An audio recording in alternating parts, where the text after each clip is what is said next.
She's $5 No, a I. Order the City of Gerald public hearing and special called city council meeting Tuesday, September 9th at 7 p.m. First item on the agenda, we have a roll call. We have all members present. Well, now, invocation and pledge of allegiance led by Councilwoman Foster.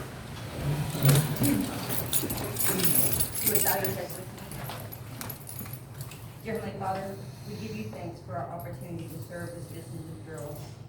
Lord, we ask that you lead and guide our decisions to reflect your will for our city. May our decisions reflect truth, justice, and fairness.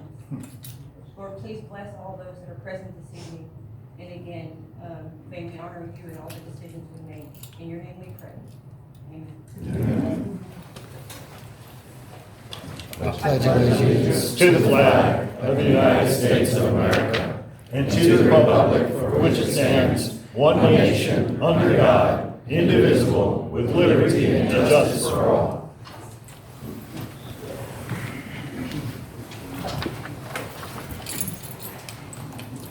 Okay, next we have a proclamation to hand out for 2025 Hunger Action Month.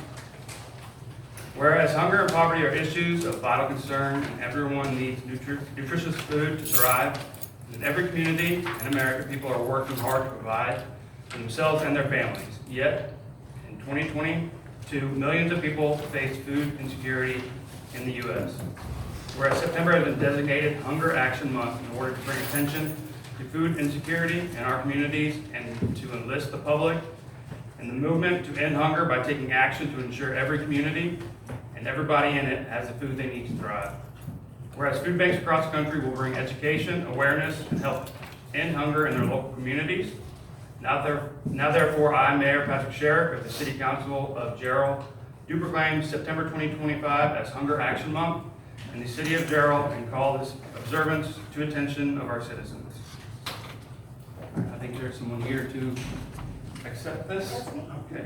Yes. That strange lady there. Thank you.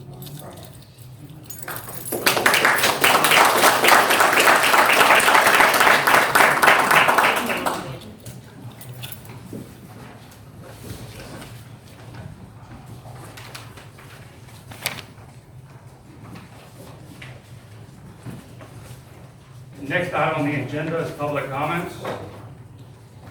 We're going to start with the orange cards. First person is Peter Garin. Good evening. Good evening. Can I use this thing?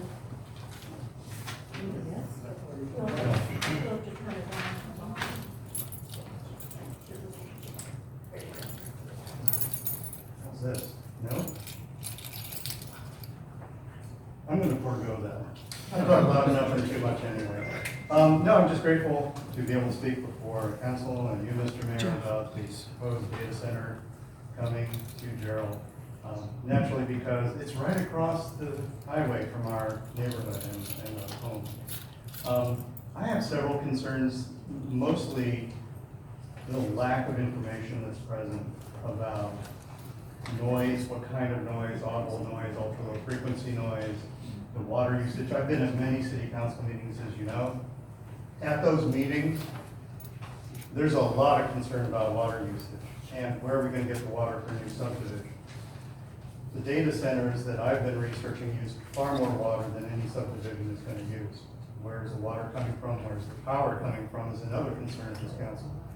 I concur. These centers use an enormous amount of power. But I don't know what the personal impact on us is going to be.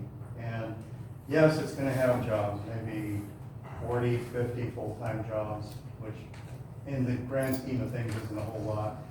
We don't really know what kind of tax abatements are going to be requested, what kind of property tax would be generated. These are all big question marks that I think some sort of question and answer session would help remedy. If we could actually get the developers into a room with the citizens, I think that'd be beneficial.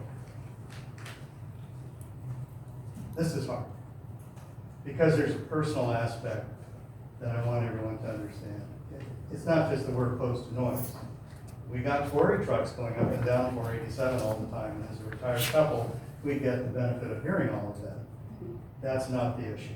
The issue is very personal that I'll share with you.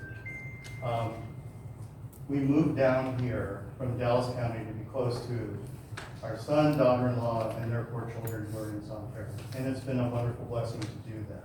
And I wouldn't trade it.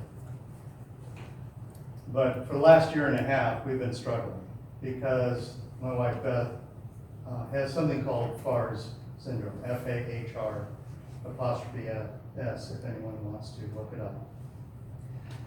After 2 MRIs, 2 head CTs, a mini stroke, which happened in June, and then finally genetic testing, we know what she has. And this is also called familial primary brain calcification.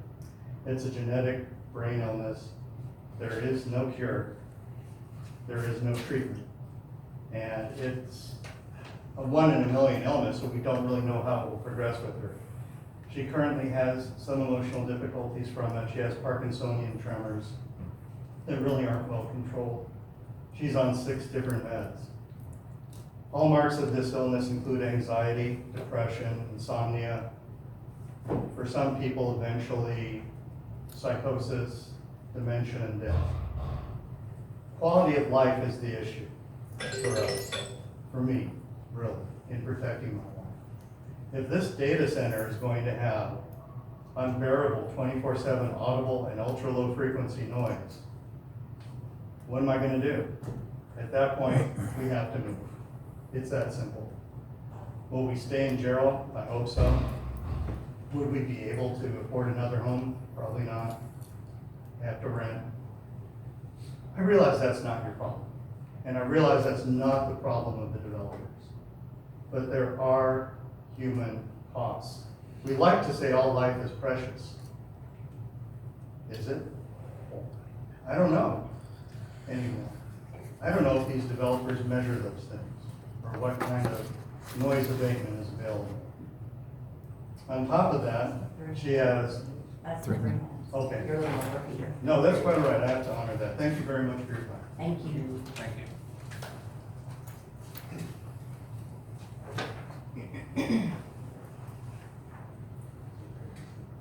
Okay, next we have Ken Holman. Hi, y'all. Good evening, Mr. Mayor and council members. My name is Ken Holman, and I live at Coney's Flat subdivision. I understand the primary rezoning for the proposed data center has passed, and I'm here to ask you to vote no on the project.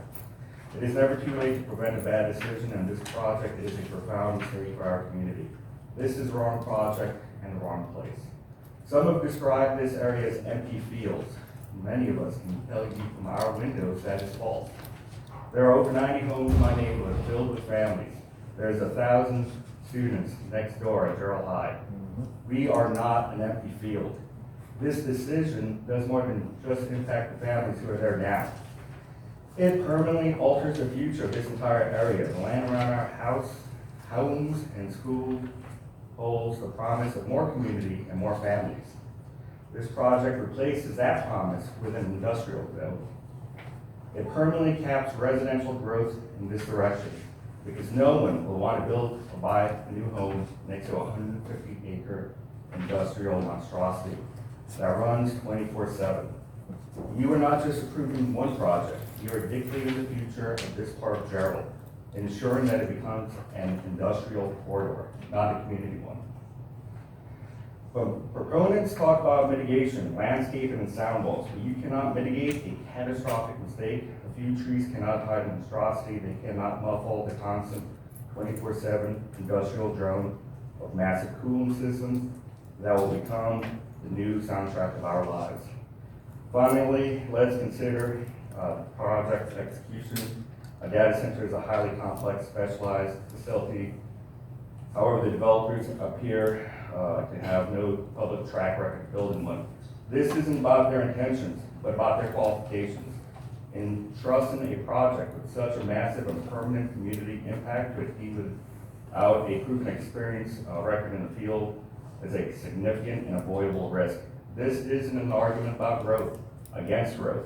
It's an argument about bad planning. I hope that our duty is to preserve and pursue smart development that benefits our town, not to accept a bad plan out of fear or desperation. This project is a permanent mistake. I pray that you protect our families that you represent and uphold the principles of sound plan and vote no. I love Gerald. I love the stars at night. I love hearing crickets. I'm afraid that my and the 90 families in my neighborhood, their lives will be ruined by this. Thank you. I appreciate your time. Thank you.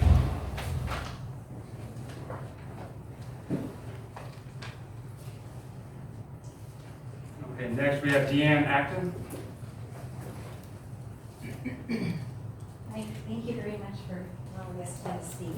I'm also wanting to talk about the data center.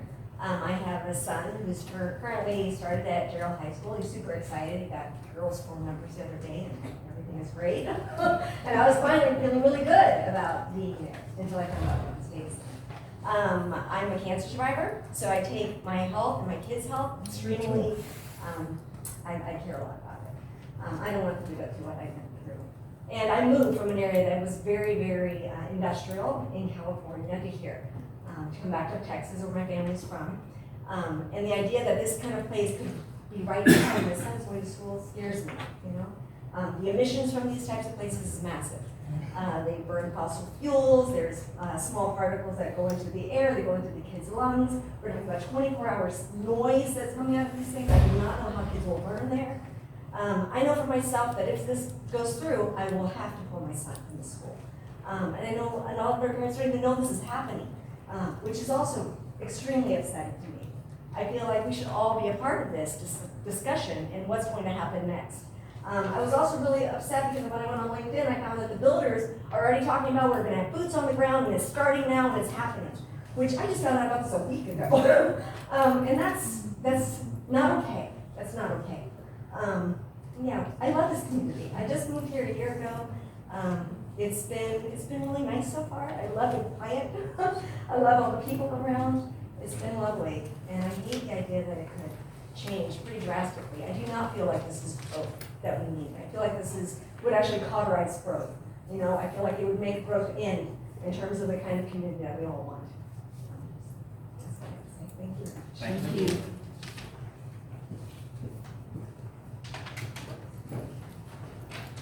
Okay, we have a couple of yellow cards here, so when I call your name, if you want to speak now, you can, or you can speak whenever we talk about the agenda item itself. First, we have Tom Slovey.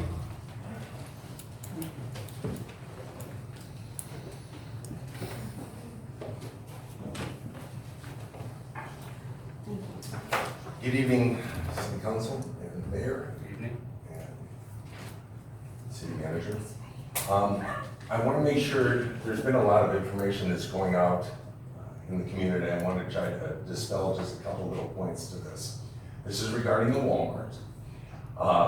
The property that I own, that I developed, is about 20 acres. It's already currently in the city. It has the water, it has the sewer, it has the electricity, it has the fire flow. It is already situated for commercial development.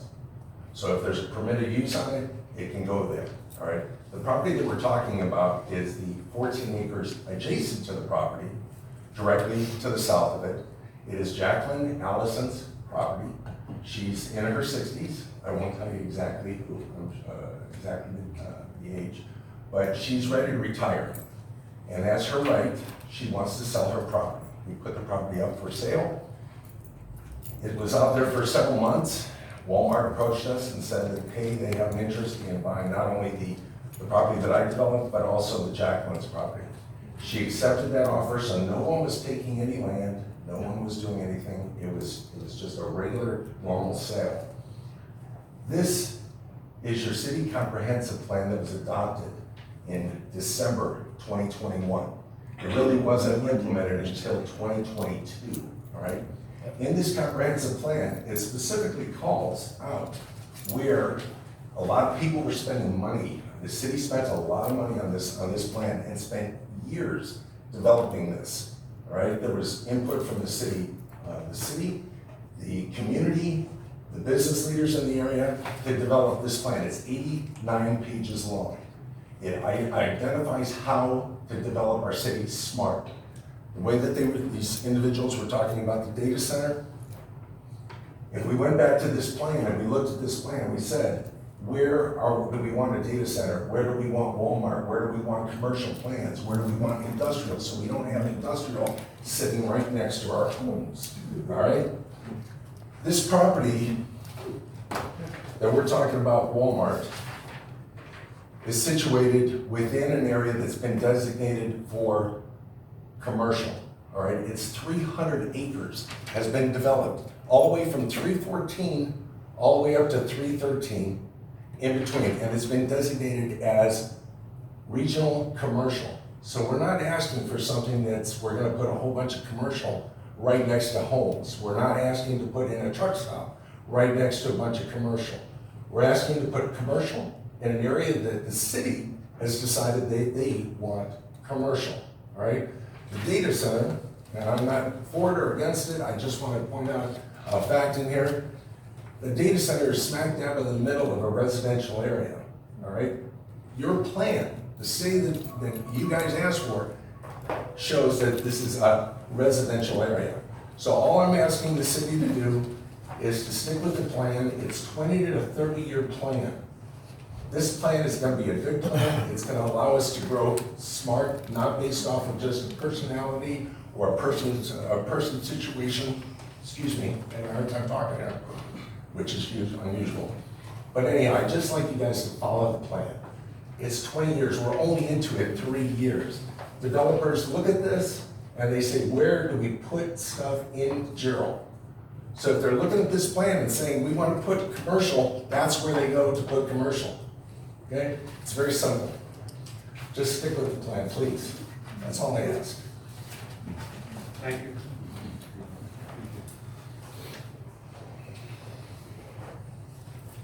All right, next we have Stephen Crane.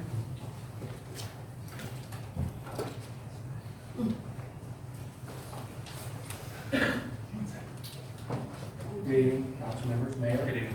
Sure glad I got to talk to that guy. Whatever study was done for projection of commercial use from 314, 313, obviously they did not talk to people who actually live there, who don't want that. This is family land on the Jack and Allison tract. Ah, man, this has been our family for multiple generations, and to see that for sale sign up there was heartbreaking for not only me, but my entire family that live out there, lived in Gerald for our entire lives. She hasn't lived in Gerald her entire adult life. She doesn't know what's best for this community. It's really infuriating to actually listen to that man talk. I don't know what to say other than you guys have a decision to make. This not only affects this project, I'm downstream from Willis Creek. I've already almost been flooded, and there isn't a concrete jungle over there. There's not pavement. My house is almost flooded just from natural runoff soaking into agricultural land. You put this there, they talk about a water study. They didn't do no water study and runoff. This is gonna flood my house. Anyone else near that creek, we're gonna get flooded. I know this isn't the planning and zoning committee, but ultimately they need fire department, they need sewage, and they need water. They don't have that with this annexation. So you guys can put into this right now and save our livelihood out there. So, thank you. Thank you.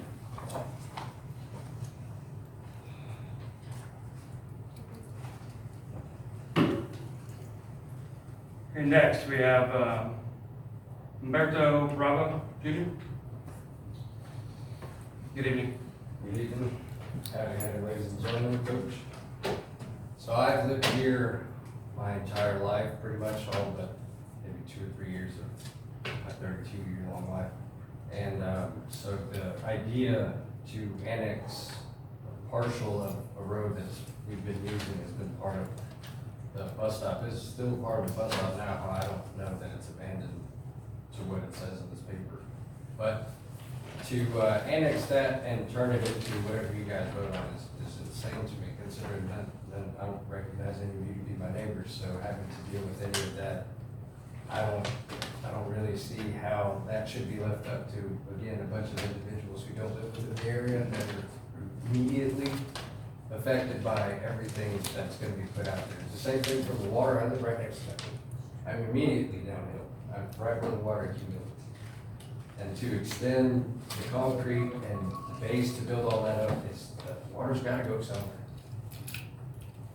And already with the property, this gentleman, Josiah Estate, was built right behind my house. The runoff from there is already accumulating on my front doorsteps when it rains, just on any day.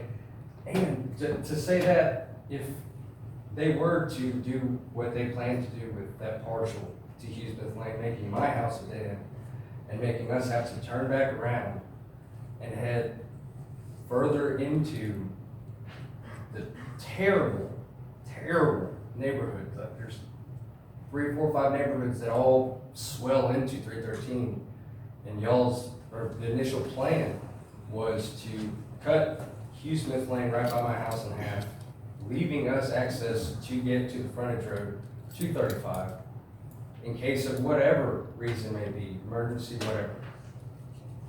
That, to cut that off and make us have to go back, and I'm having worked in road construction, knowing how long all that takes, to think it's gonna be done overnight is just a dream. And then to think you can predict and forecast and whatever studies that were said to be done is just lunacy. That you can't get the weather right through the news on a weekly basis, on a day-to-day basis. So the idea of any group of individuals stating, oh, well, we thought out how if things were bad, how it would look for y'all, and it doesn't seem to be that bad. Who are you to judge? We've lived here our whole lives without having to deal with any of this stuff. Annexing would then have to, if we wanted to put anything up, then we have to go through another group of individuals who don't live around where we are, just for whatever reason. I've heard about the terrifying nightmare stories of waiting however long for whatever permits are needed. I don't need to go through any of that. No one should have to go through any of that. It's insane. But the fact that there's already property along 35 that's already established, I don't see why there's a need to continue annexing further into the country, pushing the country folk out. This whole idea of we're here for the community, that's not to say that y'all aren't. Just particular individuals who say that they are is insanity, considering the fact that we only found out about all this just between each other. So that's all I have to say. Thank you. Thank you. Thank you.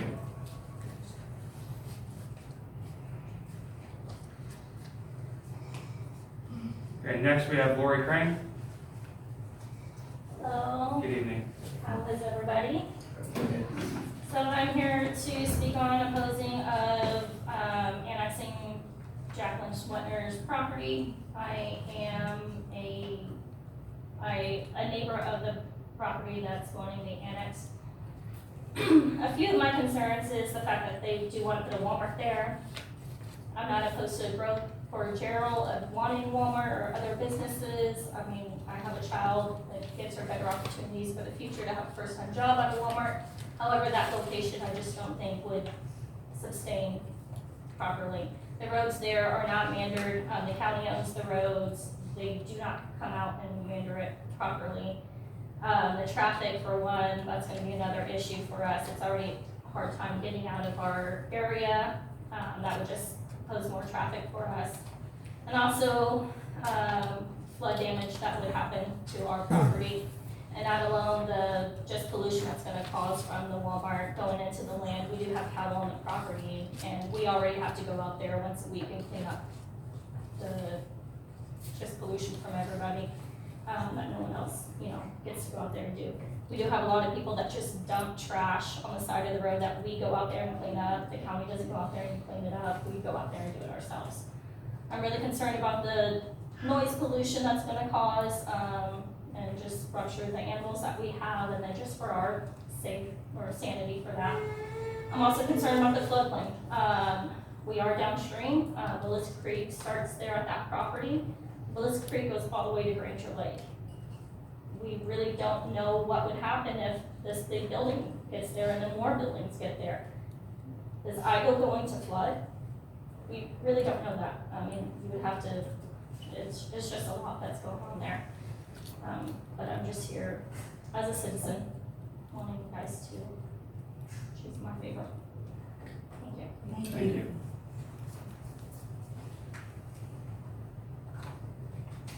Next, we have Andrew Crane.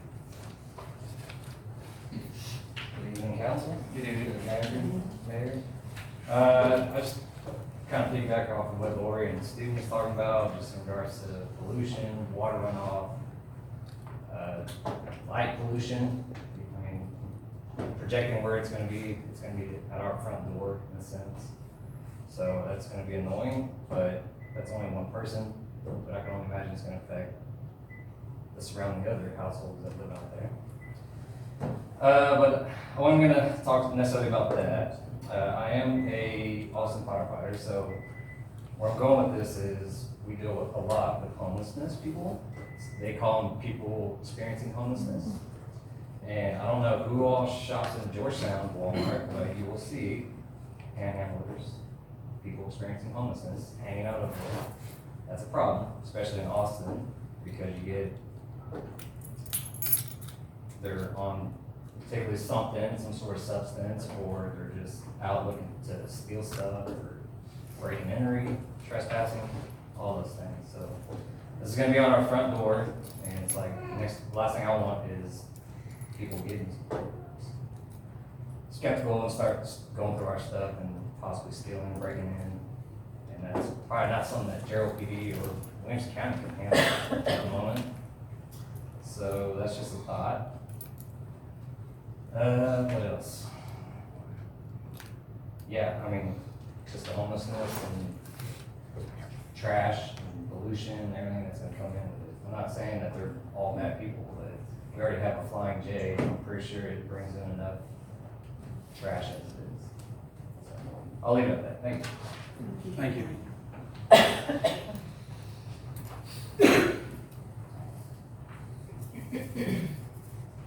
Okay, we do have one more.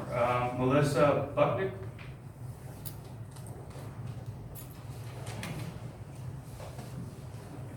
I just wanted to mention that there is a petition, I don't know if all of you folks have seen, with respect to the data center, but there's almost 400 people in a week that have signed that.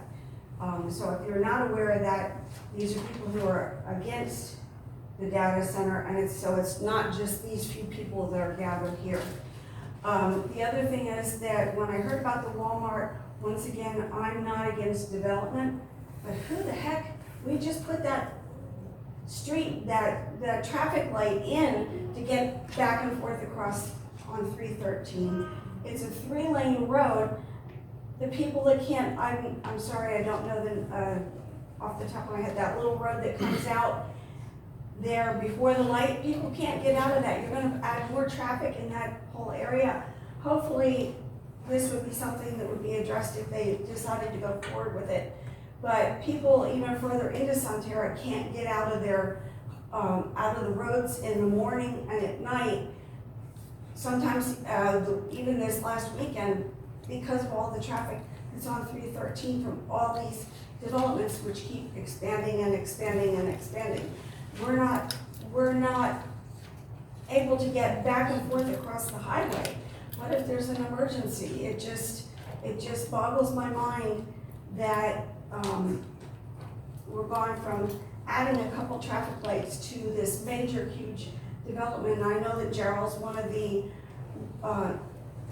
fastest growing cities in the country, actually, is what I've read.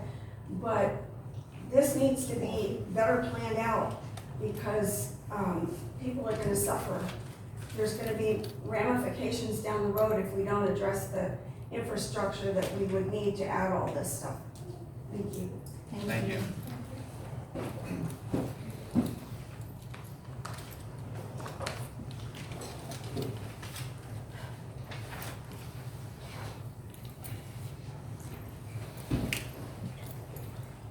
Okay. Next item on the agenda is public hearings. Okay. Regarding items number 3.1 through 3.5, the city providing this information in compliance with Texas Government Code 551.043, Section C. A copy of the city's proposed budget may be located on the city's homepage of the website. All right, so moving on to 3.1, we're going to open a budget public hearing. We're going to conduct a public hearing and receive comment regarding the adoption of the proposed fiscal year 2025-2026 budget, providing expenditures for city operations, public infrastructure projects, capital expenditures, and programs for city operations. Okay. We do not have any public comments for this.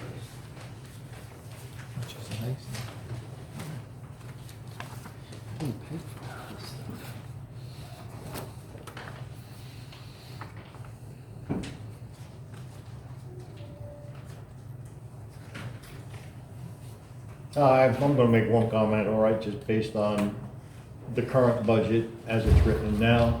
I'd like to see council consider two things. One, we're going to have a tsunami in the next 2 years with the proposals of Walmart, Sherwin-Williams. We're going to get the quick trip back again, and there's going to just be a bunch of money that's coming into the city through retail. Now, that's going to be a couple of years out. But as we consider the library, that 2-acre tract, I just would like in the budget for the city to recognize that. We're never going to have a state-of-the-art library. When that first was proposed, I was against it. I said, no, we really don't need Gerald to have a library, suggesting that it turn into a community center. Now, I've been over there many times, and the need for that community center is huge. The amount of people that come in and out of there in various different activities is large. What it does for a lot of the kids, at one point, I thought, well, you know, only Sonterra is going to use this thing, so, well, we move it over here, and I'm guaranteed we're going to use it as a community center. What I would ask in the budget is that you put it, and I don't know what slot you want to put it in, but just to add some dollars for that project, because they survive on grants, as you well know, and that's really their only income. We don't give them very much.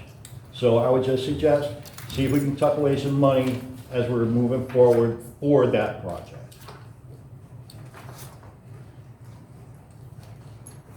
Comments? We're going to close this public hearing. Moving on to agenda item 3.2. We're going to consider and take appropriate action regarding ordinance number 2025-0909-01, approving and adopting fiscal year 2025-2026 budget of the city and providing an effective date.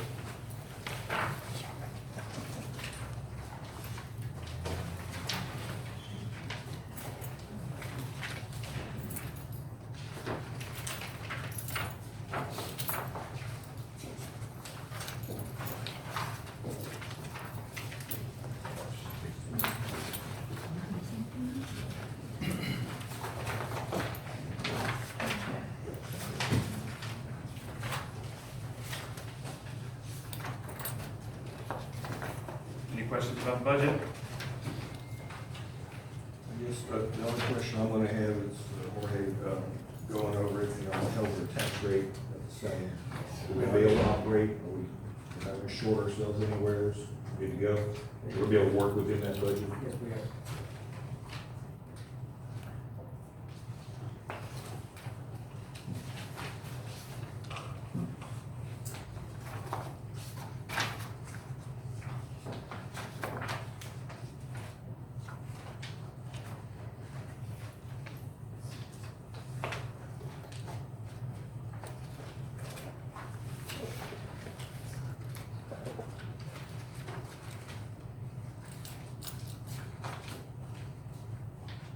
I'll accept the motion to approve. I'll make a motion to approve the budget as written, read the ordinance. Yeah. It's going to take a record vote, yeah. So, Yes. motion on the floor? Second, okay. All those in favor? Yes. Place one. Aye. Yes. 2. Aye. Aye. Aye. Aye. Sumner, aye.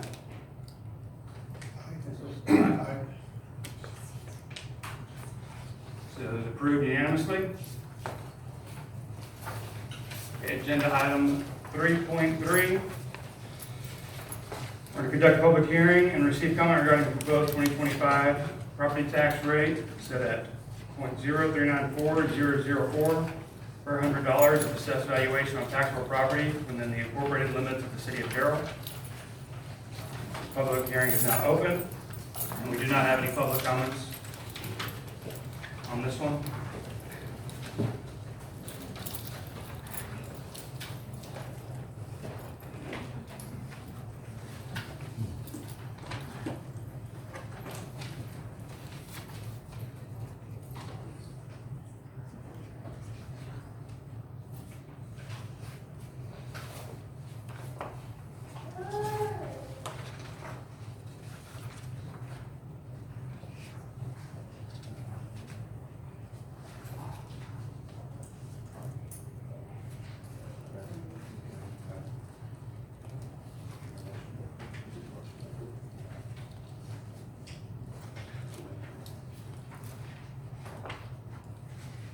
Clarification, when the public hearing closes, if there's a motion to approve, how is that done with the clarification on one of the line items?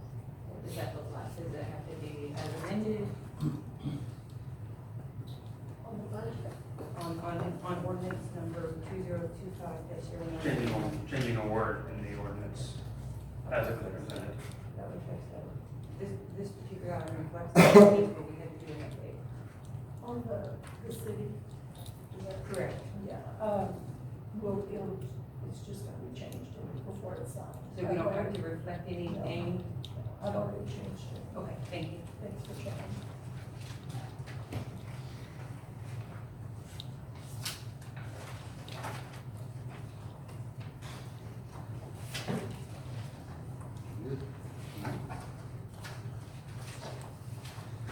Okay, we'll take a record vote, so. All right, we're going to close this public hearing. Now, moving on to 3.4, the tax rate adoption. We're to consider and take appropriate action regarding ordinance number 2025-0909-02, levying taxes and fixing, adopting the tax rate in all taxable property within the corporate limits of the city at the rate .0394004 per $100 assessed value and providing an effective date.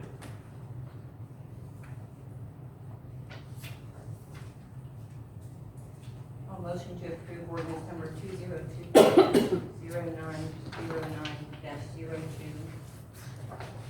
Second. All right, we have a motion on the floor in a second. This also takes a record vote. Council. Do Okay. you need an effective date? Okay. No. Set with an effective date. You need that stated in the motion.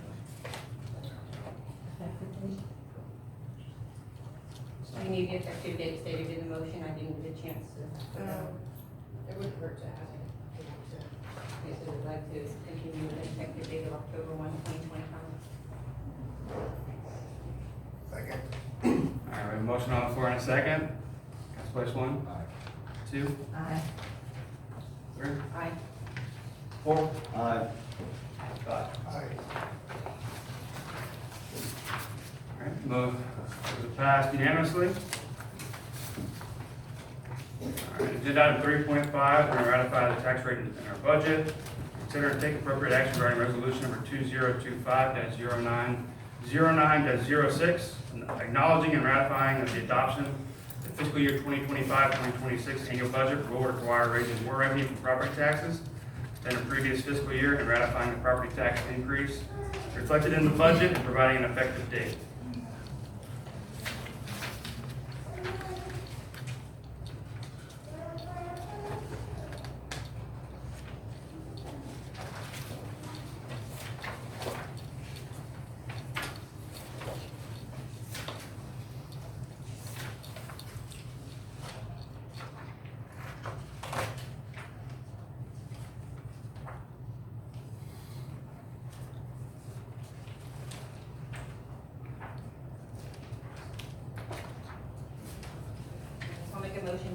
resolution number 2025-0909-06 with an effective date of October 1, 2025. Second. Now we have a motion on the floor and a second. This also requires a record vote. Council Place 1, aye. Council Place 2, Aye. 3, Aye. 4, Aye. and 5. Aye. Also unanimous. Okay, agenda item 3.6, conduct a public hearing on a request for consent annexation of property described as being a .548 acre tract of land situated in the Isaac Bunker Survey, abstract number 54, in the city of Gerald, Williams County, road number 313 and Cemetery Road. A variable width public right-of-way dedicated by use and occupation, and being a tract of land in the Isaac Bunker Survey, abstract number 54, Williams County, Texas. Being all a call 14.238, described as tract 1, special warranty gift deed to Jacqueline Allison, recorded in document number 20080086839 in the official public records of Williamson County. Ms. Bell. Thank you, sir. City Council and General Public, this request is for consent annexation of property located on F.B. Shortner and Smith Lane, approximately 14.238 acres. City infrastructure in this area would be wastewater and streets, water services to be provided by Gerald Shortner Water Supply Corporation.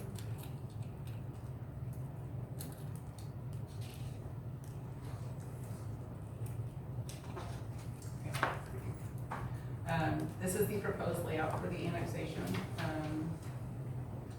Let me get the laser on the screen, I apologize.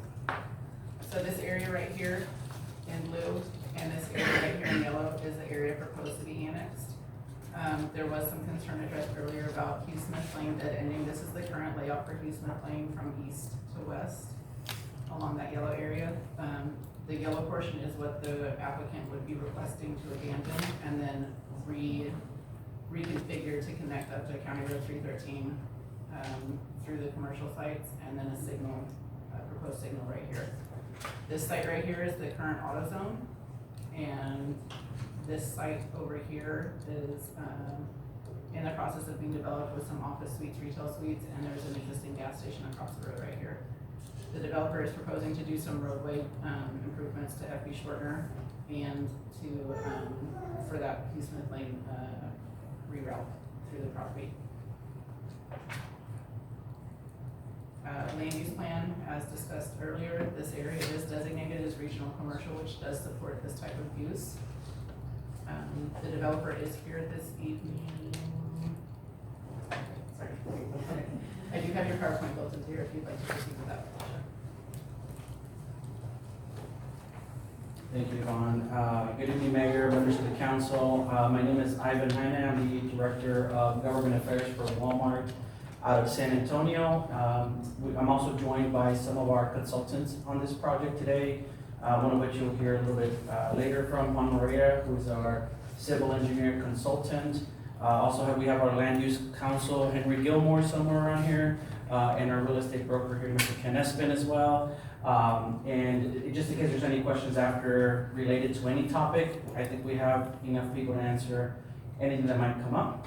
And my role today is to just kind of address the corporate information, to try to clear the air, be as transparent as possible, before our civil engineer gets into the technical aspects of the project.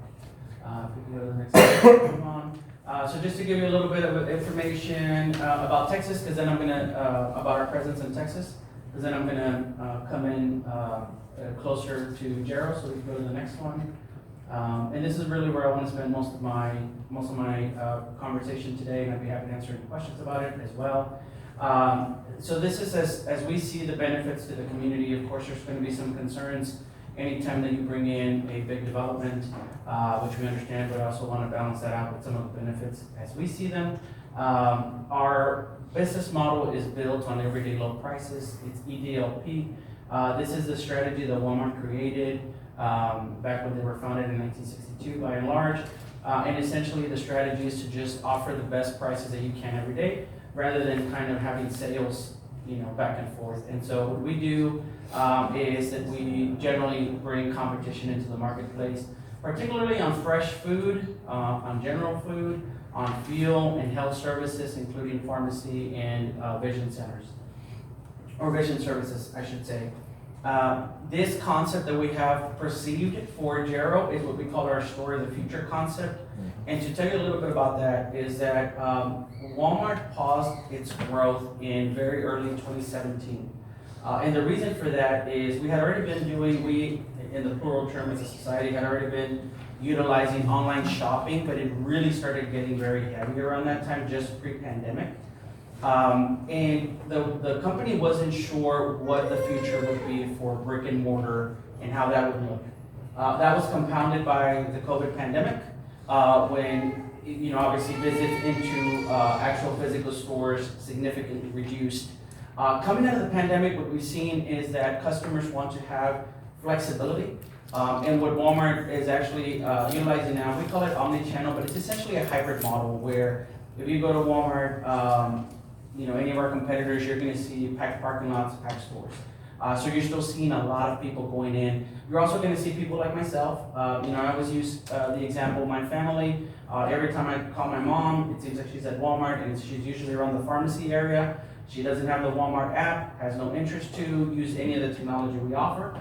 I'm a creature of habit. I order the same thing every other week or every week. I don't need anybody to bring me my stuff. I also don't want to go into the store. So I kind of have like the same day, same time. I back up my pickup truck, I get my groceries ordered, and I leave. My wife, on the other hand, has packages arriving at the house at all hours of the day, or there's really no rhyme or reason for why they're coming in when they're coming. And Walmart wants to be able to service all that, right? That's our Store of the Future concept. It brings in more of a focus on technology and convenience and offerings for our customers.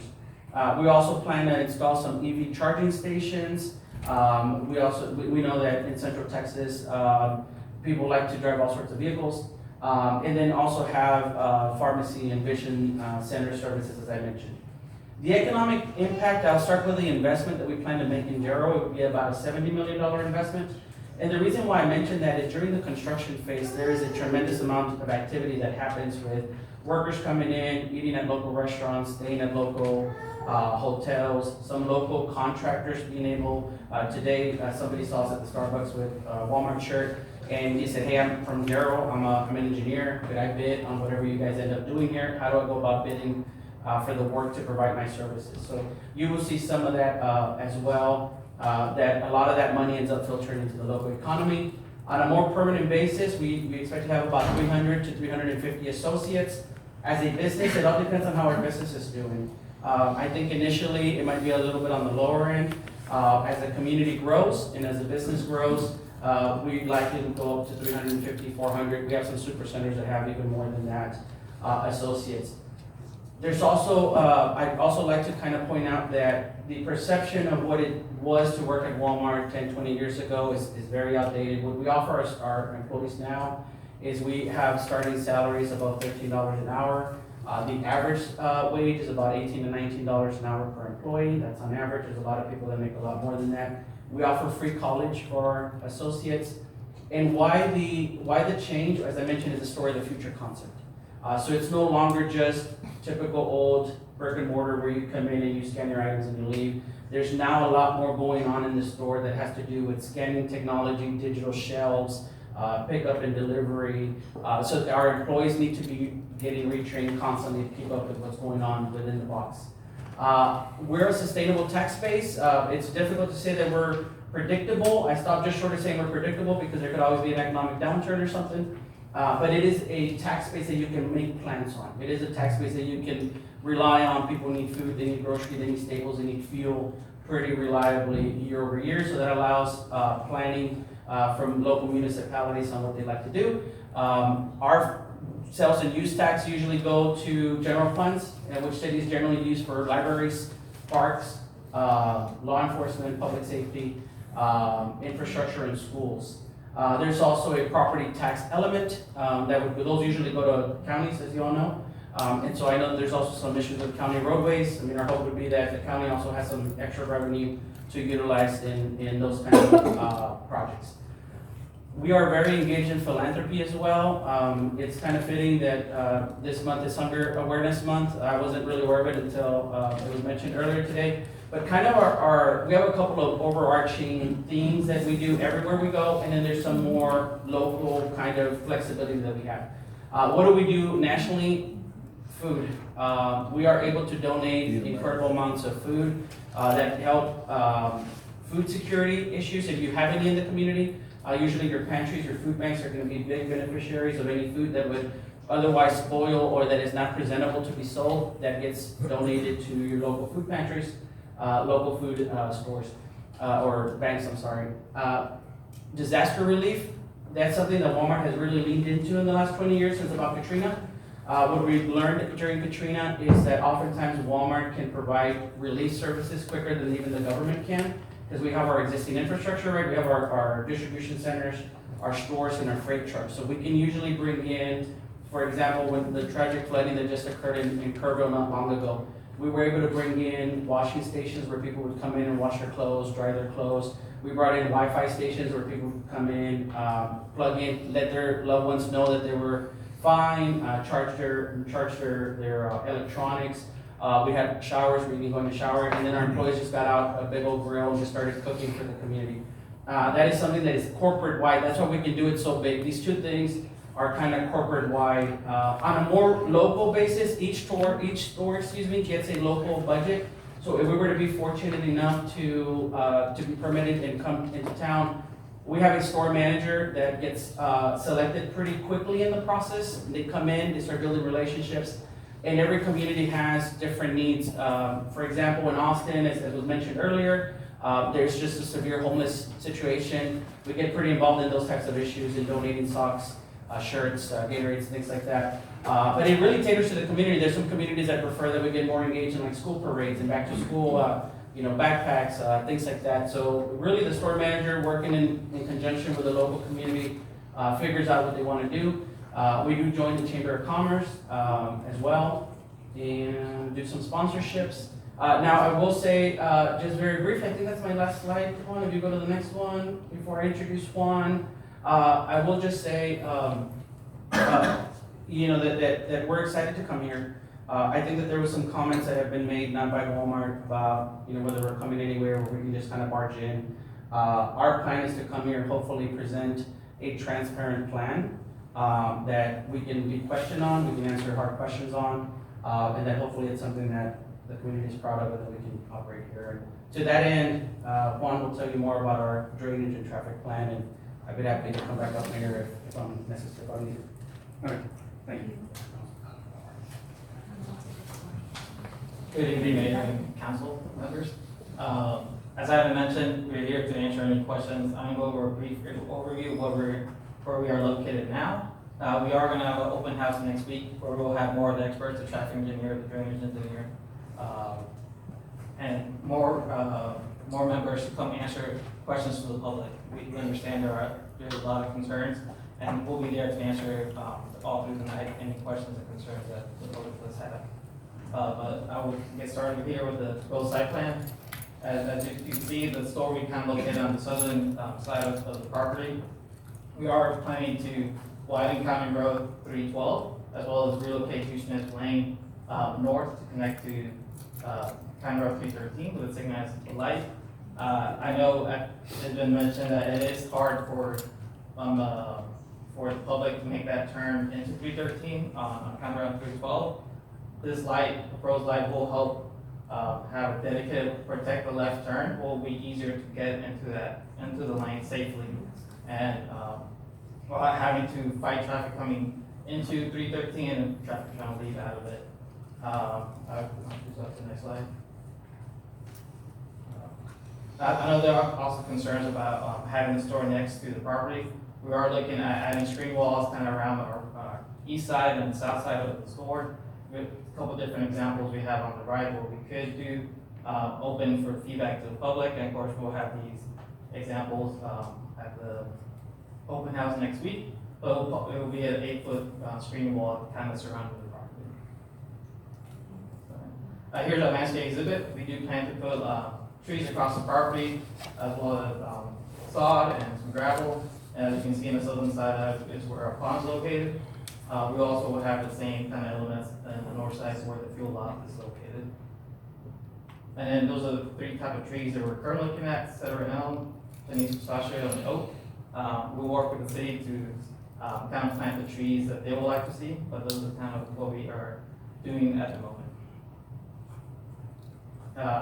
Traffic exhibit, kind of brief overview now. We are, as I stated before, added that proposed traffic signal, as well as adding a dedicated left turn into the property to help ease traffic concerns, as well as a dedicated left along 313 and a right turn lane into the property to help traffic move and help with traffic issues along 313. We do have a KA that's been submitted to the city. Definitely working with them to provide what is required for the area. Next slide. Camera 312 is kind of exhibit what's existing right there versus what is proposed. Existing road, it is about a 20-foot wide road. We are planning to come in with a 36-foot wide road. This will help widen the road as well as give more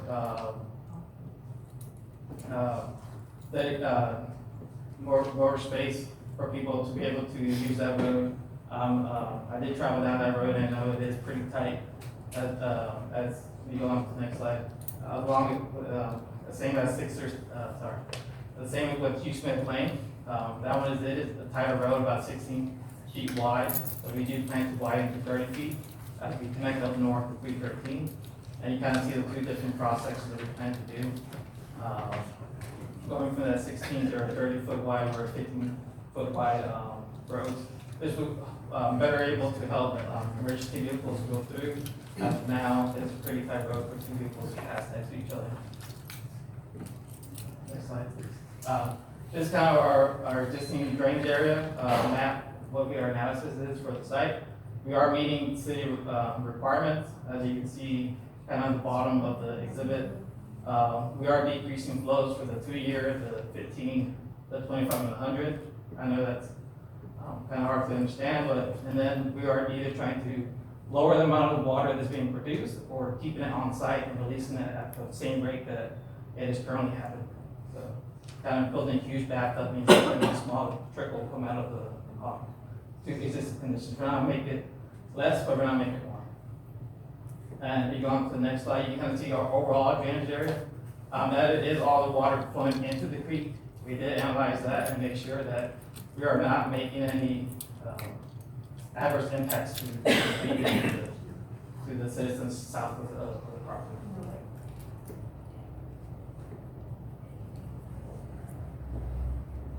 I know there will probably be a lot of more questions on that. I'm happy to answer any that you have. I've got one. Yeah.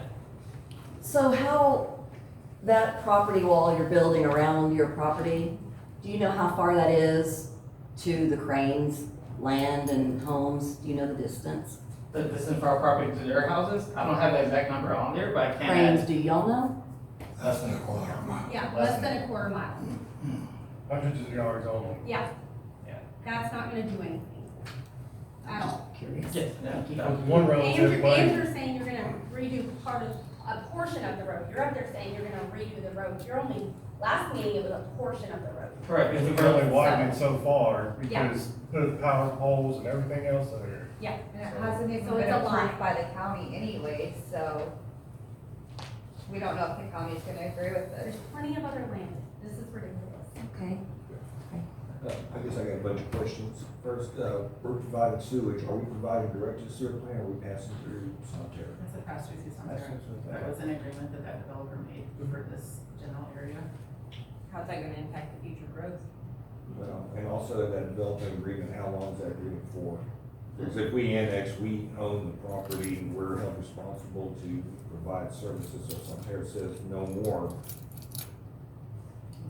Yes, it's not, so that particular site is a very unique site. The city doesn't have infrastructure over there, so the resolution to get, development in that area was, Sonterra allowing for a limited number of LUVs. Once those LUVs are exhausted, there is no more development allowed on those properties. We are in the process of working with the Sonterra engineer, Juan, and the developer to reevaluate that site to see if this can work, if this, the proposed LUVs can work. I guess- And just keep in mind, the Walmart, the building is big. The LUV contribution to the wastewater system is It's not small. significant. It's about 20 to 25 LUVs. It's not a huge. But if you take all those LEDs, what all is it including, sort of, is my question. So that entire site that fronts County Road 313 is allocated 90 LUVs, so they would be using approximately a quarter of what was allocated to that entire site. I guess my next question, and this question you may not be able to answer, but the site location, while I fully agree that the master plan that is commercial, was that commercial with strip malls where you may have 100 cars parked versus the 700 cars that your parking lot will be able to handle? Why was that site chosen versus something that allows for more growth for y'all versus kind of boxing it in and trying to make this road work, make this road, we're gonna put a stoplight here, knowing that 700 cars is gonna impact the traffic there immensely. So why there versus go more wide open? Ronald Reagan, you got all kinds of access there. Why not? Yes, sir. No, I think that's a good question. That's a question that we receive often. Whenever you bring a Walmart almost anywhere, not just our company, right, but any big box store, there's gonna be these types of concerns. So what we're looking at, and I forgot to, at that one slide, I was gonna say, why Gerald? So let me kind of give you the big picture and then kind of nail down, because that, obviously, everybody understands the big picture. You guys are growing like 200%, right? Younger, skewing. A workforce, whenever I mention how many associates we need to keep our retail store working, there's a lot of churn that comes in.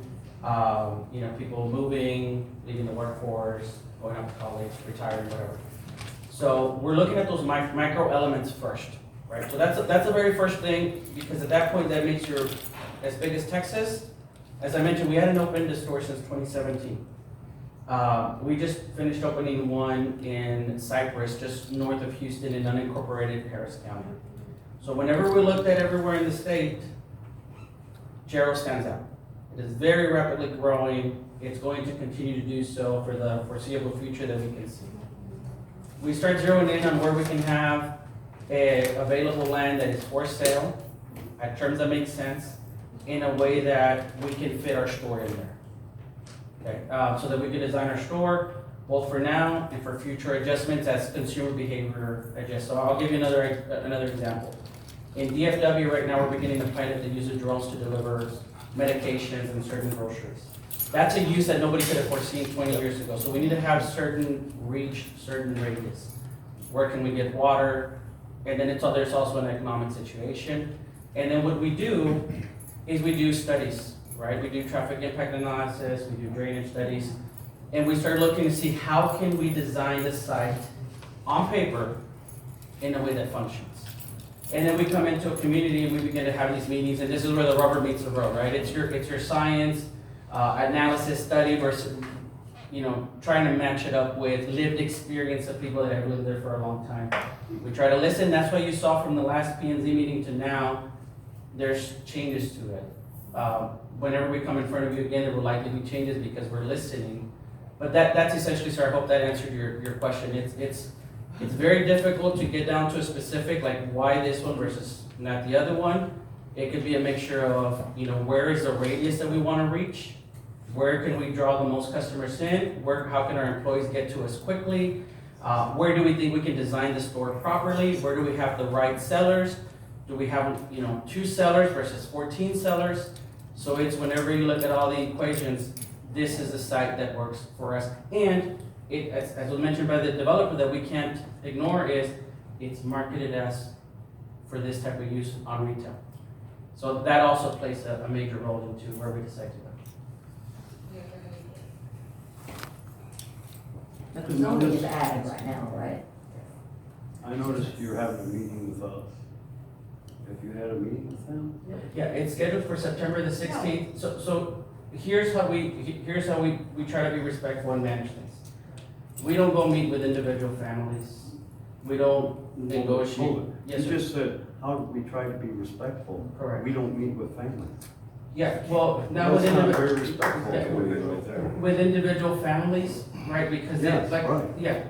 So we set up a neighborhood meeting for September the 16th, where we're gonna bring in all of our engineering teams and we put up signs in the neighborhood. We have a flyer that we're sending out.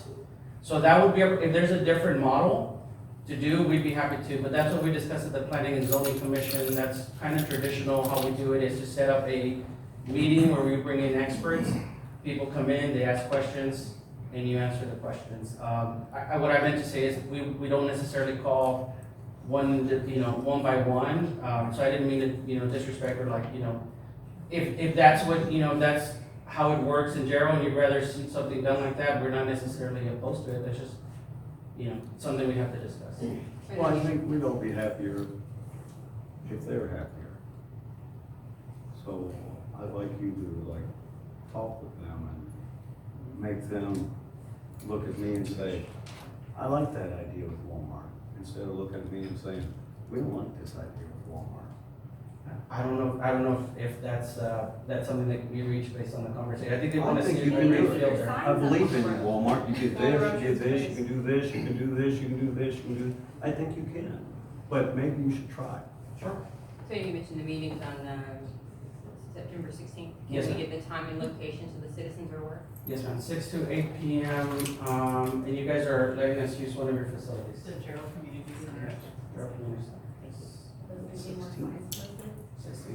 And where the signs posted? Yeah, and are they When gonna were, take when down were the the signs posted? Yeah, the signs are posted this week, I believe we installed 5 of them at the direction of the city. Oh, they're face down. They're down. They're They're down the face same down day. the whole time. So that worries me about what are you gonna build this Walmart with? What kind of material are you gonna use? Are you gonna use this, who's gonna pick up the trash? We are. Same people that are doing it? We're not opposed to Walmart, we're Just opposed not to that the location. annex of the Allison trash. And not that location. That is not an ideal location.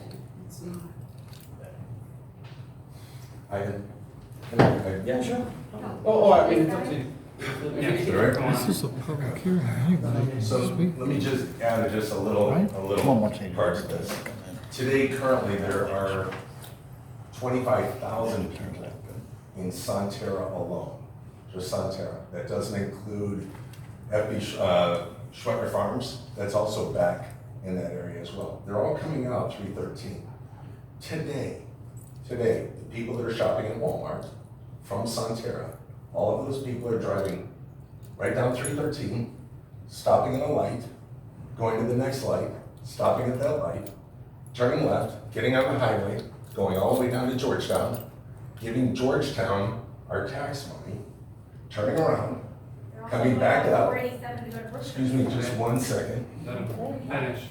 Coming back up, going up to 313, stopping at a light, turning right, and going home. Today, that's the way it is today. And they're traveling 20 miles one way, or 18 or 15 miles one way, and then 15 miles back.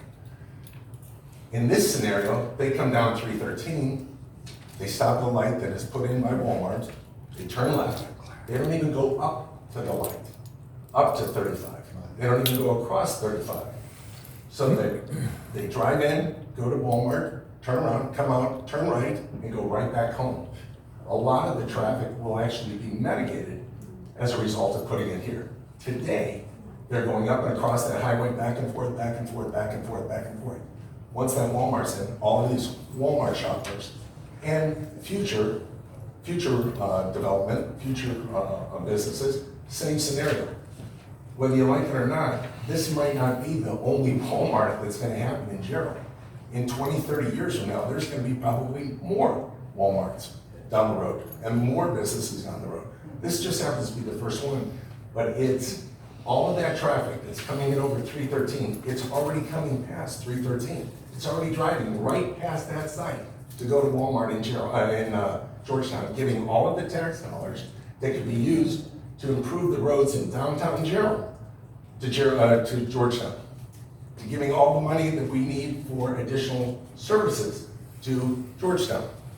Okay, so that's why this is a great location. Plus the utilities. The utilities are not down at Ronald Reagan. There is no water.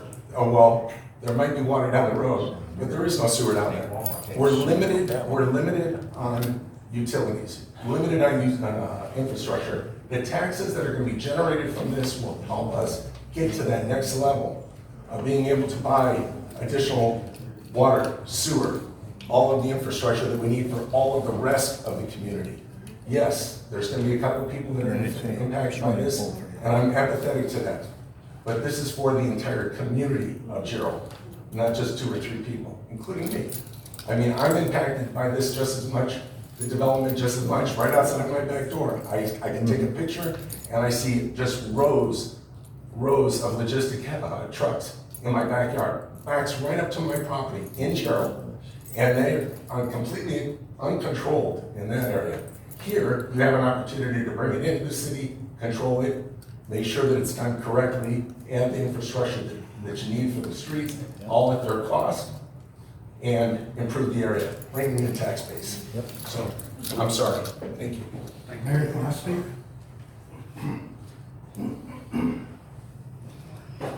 My name's Alex Berman, and I'm gonna be joining up to the Walmart. Our property is right next to the coast. Patrick, Daniel, you know where we're at.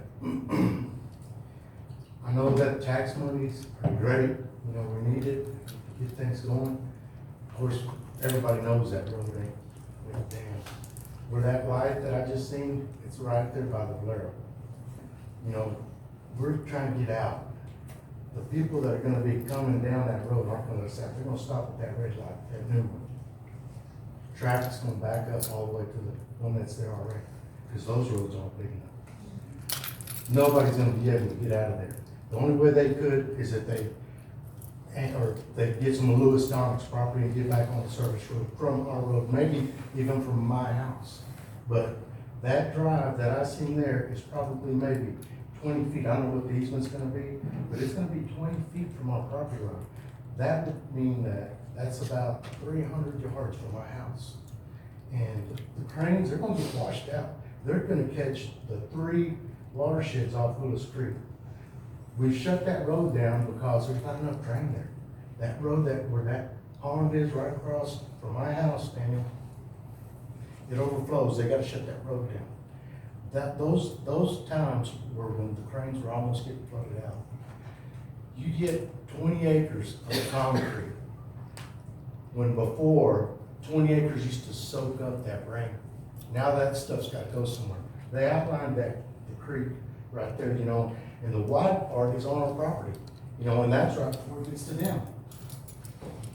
You know, we hear about these taxes and stuff, you know, I mean, we could have had a QT, you know, but Mr. Smokey shot that down because there was gonna be prostitution, drugs, truck stoppers, and now he's all promoted. You know why? Exactly, y'all know why. Because he's selling that property. He wasn't selling Lewis Dominic's property, so he shut that down. He was all against that. It was a truck stop. Oh no, it's awful. Have you seen the QT in Salado? It's by the high school. I've never seen no prostitutes there. You stop by there, you know, we work in Salado all the time. You know, it seems like Miss Allison, we run cattle on her property. We run it because it ended up being that way. My father-in-law passed away. We split up the cattle. You know, me and my nephew and brother-in-law, Dale Dotson and Scotty Dotson, run the cattle there on both sides of the pasture. And then we brought up to Lewis's pasture. So we have cattle on both sides. Just this past week, we had an accident there. Somebody sheared off a telephone pole. You know, I mean, the road's not hardly big enough for one vehicle. You know, especially a truck or a trailer. Where's their road gonna stop? Where are they gonna maintain it all the way up to that little creek right there that overflows? You know, that is an awful place. That, I mean, it's gonna pay somebody very well, you know, but Miss Allison has never fixed her fence. Every time somebody went through her fence, it was us that were out there putting it back together. We've never seen her. Every time we asked for, hey, can you get in on some posts? You know, it was a big, just ghost us. Nothing. We wouldn't hear nothing. You know, and the only way that I can see that happening, a Walmart, is in another place. You know, it's affecting everything around there. You know, it's not right, you know, there's a place, it's not for sale, and it's 128 acres, and it's prime. They just got an easement for a 6-inch line, and it's gonna affect other people, but there's a creek there, it'll be half a mile from the golf course that's gonna be in Gerald, the 3-par golf course. It's gonna be 2.5 miles maybe from the entrance of Solana Ranch. And this man is ready to talk. He's ready to talk. They probably saved Walmart maybe $3 million just in dirt work. I mean, I haven't done anything, nothing that size, but I've done commercial buildings. You know, it's not to that extent, but I know it can go. And what they're wanting to build up that land over there, just to get up, just get level. I mean, it's over my roof. I got a 2-story house, and I'm saying I'm 400 yards from the property line, and it's gonna be higher than my house. 40 feet. I mean, that is outrageous. I mean, and I'm saying to Walmart, there's this place, it's not for sale, it's not for sale, but he's willing. Yeah. That's all I can say, and it's plenty big enough for you and HEB. You know, and I just feel like our infrastructure's not there. You know, it's big, top, you know, yeah, you know, because now we're gonna get the money. But before, when it was across, I mean, Lewis Sonic was across the road from Walmart, of where they want, you know, just the FB Sweater, which is 312, it's FB Sweater. Yeah. That was my father-in-law. Yeah. And we're proud of that. And, you know, they shut it down. I mean, slowly shut it down, which is slowly the first time I've seen it. And I've heard of You it. could just direct your comments to But us. I just wanted to say that, you know, it seems like, you know, when it's feasible for me, you know, I'm gonna do it, you know, oh yeah, let's go, but we couldn't, you know, that would be commercial, you know, but we didn't annex it. You know, why? Because there's gonna be prostitution, drugs, and truck stoppers, you know. My friend drives a truck to Walmart. He's not like that, you know? I mean, you just, if you start from the bad, you know, then it's gonna always be bad. You know, and I love Walmart, and like I said, you know, this friend of mine that's got property is offering it. And he said he'd be willing to talk. And I said, well, I'm sure, you know, they probably offer you the same. You know, you're probably saving them maybe $3 million on the dirt work. You know, I know those things aren't cheap. When you start hauling stuff out, you know, and it's big enough for you to put a 5-acre retention pond.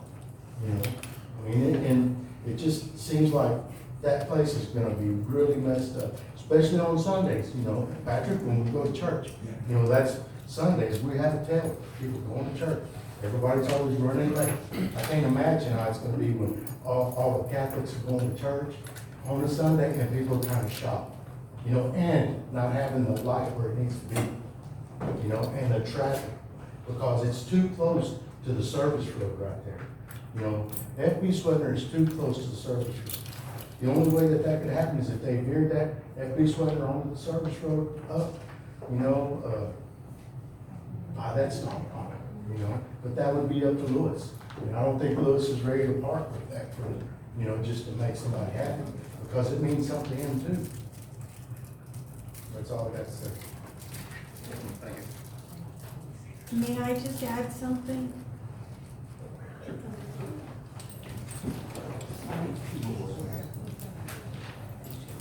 I just wanted to mention, that just a little bit further north of Gerald, the Solana Ranch, I read that it's going to be the size of Georgetown.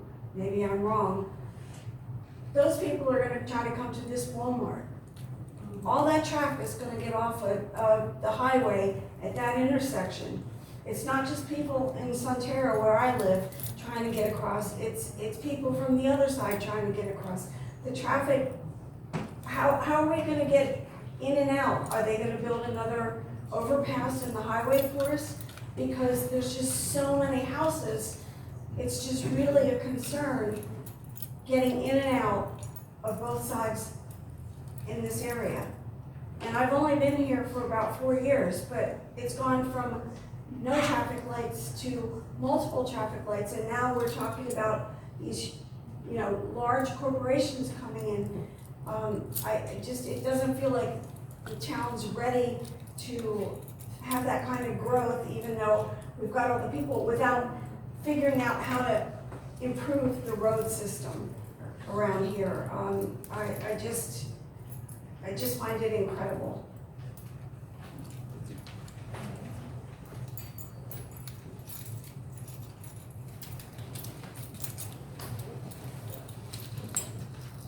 Any other questions? So I have a question for all. All right, so I've heard a lot of emotional things on land and good advice on other places to go, but I'm pretty sure, kind of like, it was mentioned, the Quick Trip, companies do a bunch of analysis, and that's why y'all probably chose that location. Like Quick Trip currently coming across the highway because they want to be in that area, so they're gonna come regardless, so if it's not Walmart, it might be someone else. I feel like they don't want y'all, but at the same time, you guys are gonna have a meeting, and I would like to hear you listen to them, address all their concerns. Maybe there is a resolution. Possible the city works with y'all in order to address their concerns, that they don't get flooded. The lights, maybe there's something unique that Walmart can do to address this for Gerald. Nobody's gonna be happy, but there should be a negotiation. It's gonna happen regardless, as opposed to just ignore them completely. But definitely, as they stated, make sure the signs are clear. That way everybody knows to show up, that way no one's not aware. I don't know if the city can help do that also, but I'm just looking for a negotiation if it's gonna come.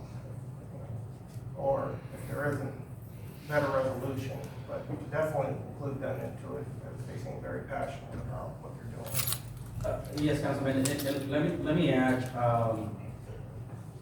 we've been communicating with city staff, which is generally how we work in most municipalities, right? We come in, we speak with officials, city representatives, the city council like you guys. That's where our like we've submitted our traffic plans to you all, I believe. If not, they will be soon, drainage plans. So there are concerns with traffic plans and drainage plans. I don't know if you have a public works director, but that's usually the way that whenever we function, we come in and it's not that we ignore, it's just that you're the official representative, the official governing body, right? So we submit our plans to you all, then it become public record, I believe, right? By submitting it to the city. So they should be public records. We have public hearing listening sessions, but we don't negotiate with citizens. That communication is with the city. So I just wanted to kind of caveat to say, absolutely, we'll have listening sessions, we'll listen. And I'm sure it comes across as indifferent, and it's not. It's just that we're trying to follow the proper protocols of submitting the information. I'll give you another example. There was a question about crime during planning and zoning, and so I reached out to the chief of police, because there's things we can share with the chief of police that we probably should share more broadly. There's things about our site selection process that we can probably share that we can't share a little more broadly because they're competitive secrets. So it's not that necessarily, like I said, I think today we were as transparent as we can be from a public standpoint. We're more than happy to listen and make adjustments, but I do also want to ask in return that we're dealing with, city management, city planner. That's how it works, that whenever we go into communities, so, yes, and a request in return. Well, thank you for clarifying that. Like I said, as citizens, most citizens don't understand the process, right? Because corporations do it a certain way. The city, as I've been a council, I've learned a lot on how to deal with what you can't say out in public, what you can.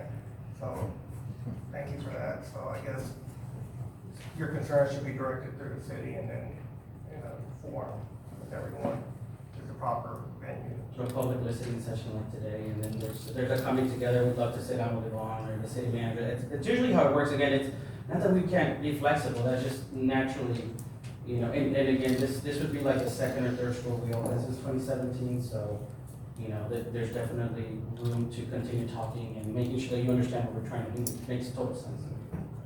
Thank you. Thank you. Thank you.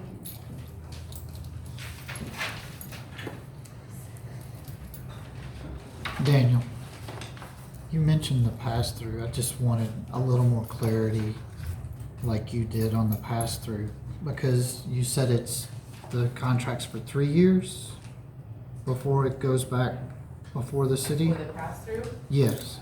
so the contract is actually dependent upon when the city puts infrastructure in that area. So it's Okay. dependent upon us putting a lift station, a plant in the Willow Creek area, to pump down to the plant. Is Walmart able to contribute anything to that? We are not even at design phase for any of that as of right now. I understand that piece of it, but we have to think about the cost of that, correct? Yes, sir, yeah. Okay.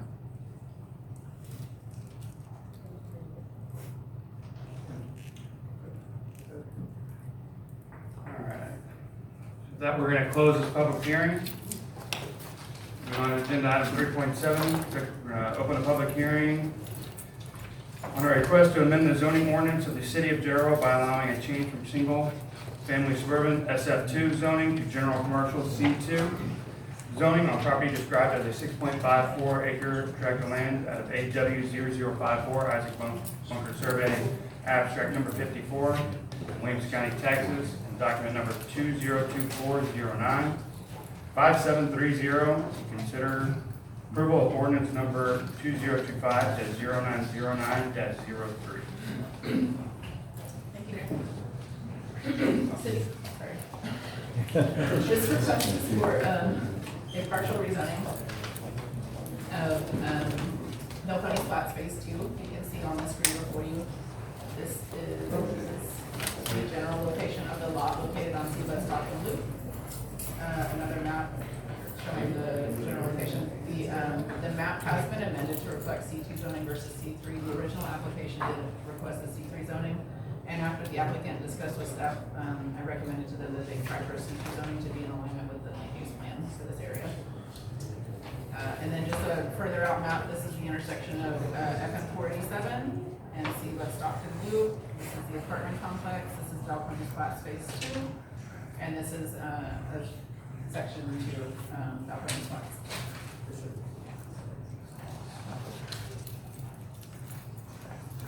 And then this, another map there.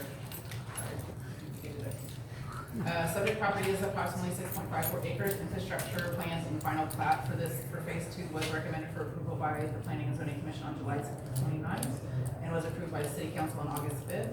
We have received one public response for the rezoning request recommending the denial. I did want to point out that the zoning district that the applicant requested is not listed in the comprehensive plan. Comprehensive plan was approved in 2021. Zoning districts were amended in 2023 to 2024. Some of the nomenclature was changed, and it looks like they did not utilize the same exact nomenclature, but upon evaluation, it does look like the local commercial that's allowed in the comprehensive plan is comparable to the C2 general commercial that is listed in the current zoning district, so I think that they would align. It looks like they just might have changed the names from when the comp plan was passed in 2021, so the zoning districts were amended in 2024. The representative is here to answer questions, and I'm available for questions as well. So you've only got one person against it, or something? Did they say why? I believe so. We had a couple of public hearing items on the last Planning and Zoning Commission agenda. And one of the responses was just very broad and general, saying, I oppose any commercial rezoning. So I emailed them back and said, which one specifically on the agenda item are you responsive to? And their response was both this one and the data center use. So I think that when they looked at the agenda, they just probably went through and found the general commercial ones. And I believe that response was in the Eastern Wall subdivision, so on the other side of the highway and in Mile North. What are they wanting to put here in this proposed zoning? So when we ask them about zoning, we don't ask them about the uses, we just, it's like a blanket, if you're going to approve that zoning, then you're going to approve all of the allowable uses within that zoning district. But it is local commercial, so it's not heavy commercial, not highway commercial, it's like more of a office, retail, storage, stuff like that. Would you like to provide any information? Yeah. More than welcome to. We'll tell you that it's gonna be a higher than storage facility. is what it'd be right there. And the people that are gonna develop that actual storage facility, they have probably a dozen in the area, and they're on the higher end side. And they, you know, use quality building materials, and, you know, they want to make it appealing to people in the area.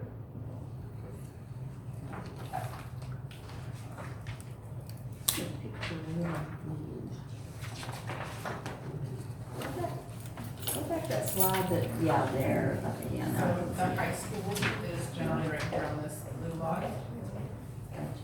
Here's This the is apartments. the apartment complex, new gas station. That's, I didn't know about that, is that, people have been asking me all day, all week, it's a new gas station. Yeah. What kind of gas station? Couple years ago. Sorry. What kind of gas? It doesn't matter, I just get asked daily, and that's before me, I don't know. Yeah, they kept saying it was a Chipotle, but it wasn't. Oh, darn. It's a quick something, but it's not a quick trip. It's KWIK, that one? Quick, Yes. Quick No. trip. okay. No. But yeah, so that's the location where the laser. So is this what kind of, is it RV storage, or is it No, just it's regular? self-storage. Self-storage. Self-storage.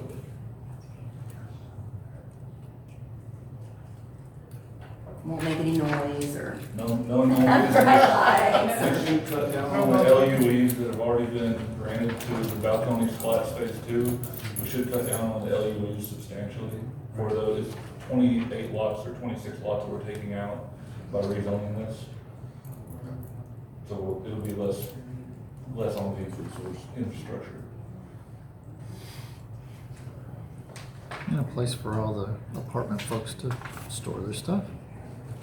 Does staff have a recommendation on this? Yes, your staff does recommend approval. I apologize. And then just one point of clarification, the agenda, or the exhibit A that was included in your packet did still reference the C3 zoning right there, so I did amend it, and build it into the motion, so it does say C2 on this exhibit A, and then down here at the bottom too, and thank you for you guys.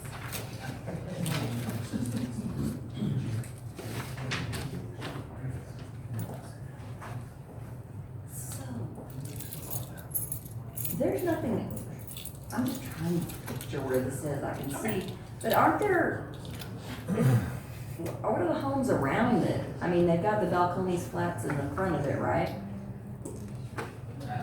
Balcony spots is kind of to the.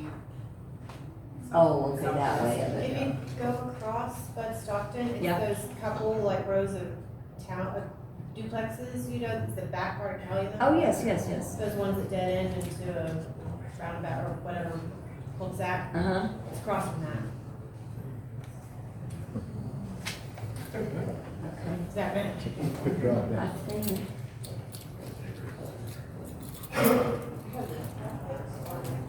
I'm gonna pull up an aerial so you can see it.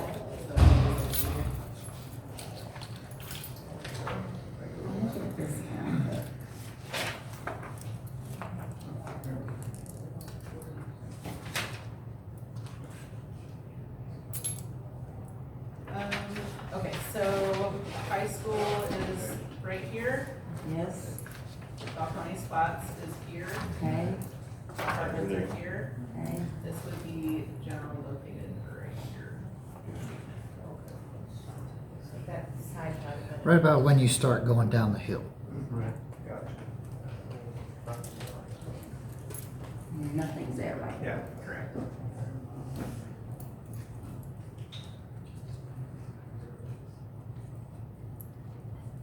So what I'd like to know is like, how do you're gonna put stuff in there that's gonna be a lot of cement and a lot of, Yes. how do you make it look like it's a normal place? You put like a lot of, is there grass that will soak up water? Is there something where the water's gonna run when it rains? Is there trees? Are you just gonna go a whole bunch of cement, a whole bunch of buildings? So drainage aspect, Matt Huber is the civil engineer that's kind of helping out, and on the one here. We have actually already been working with the commercial developer on this aspect, and that is the number one deal. So within Balcones, whenever we first designed phase one of the subdivision, there was actually a downstream impact analysis. So basically we took into account everything upstream, everything for the development, and looked at what was going under FM 487.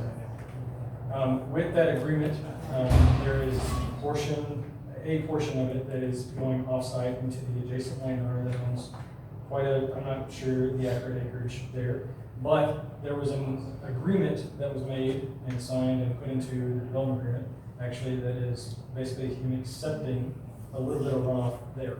So there is a flow rate that basically is taken into consideration for the entire development of Balcones Flats. So that's including a phase one that's there right now, phase two that is proposed, and this potential commercial that is presented in front of you right now. With that agreement, we have already analyzed and looked at how this is actually going to flow throughout the subdivision, and with the increase in impervious cover, so the increase in concrete that's going to be placed by the storage facility, that will be routed through phase two through underground storm sewer system, and still be contained within the actual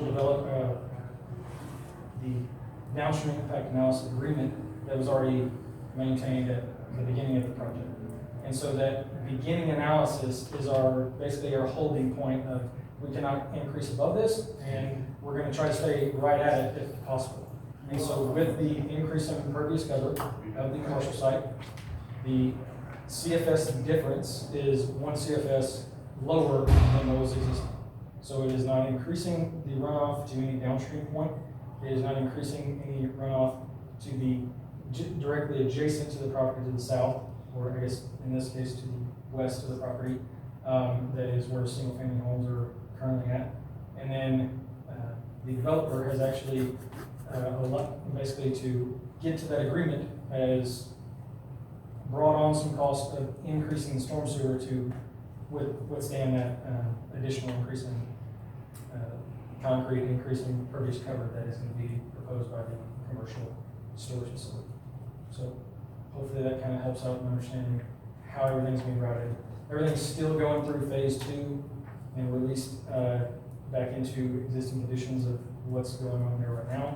And it's still going to be within the current agreement that was signed at the very beginning of the project.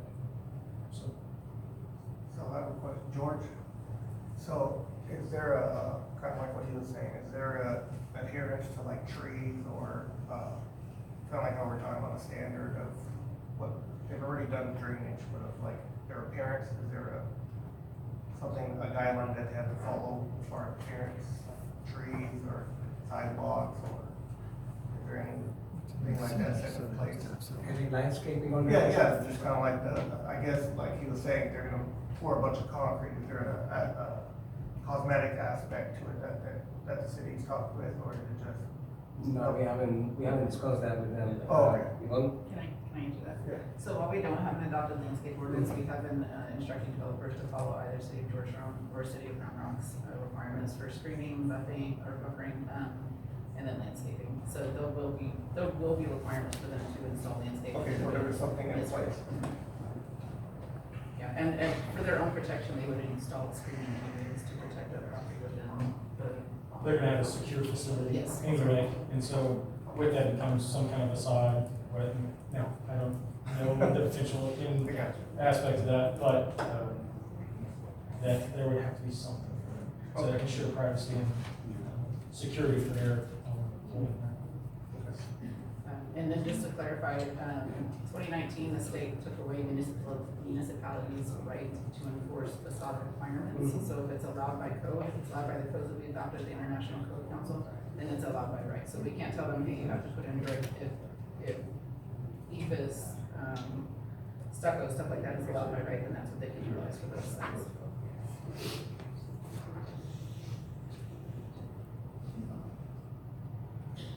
Make our own code? We cannot. The We have state, to follow we, Georgetown? oh, for the landscaping? Yes, sir, we can. But forgive me, I've only been here for a short amount of time, and there's only so much that I can accomplish within that amount of time, but it is on my list of things to get done. Was there an intent for decision on the side of tonight? Yes, ma'am, there is an option.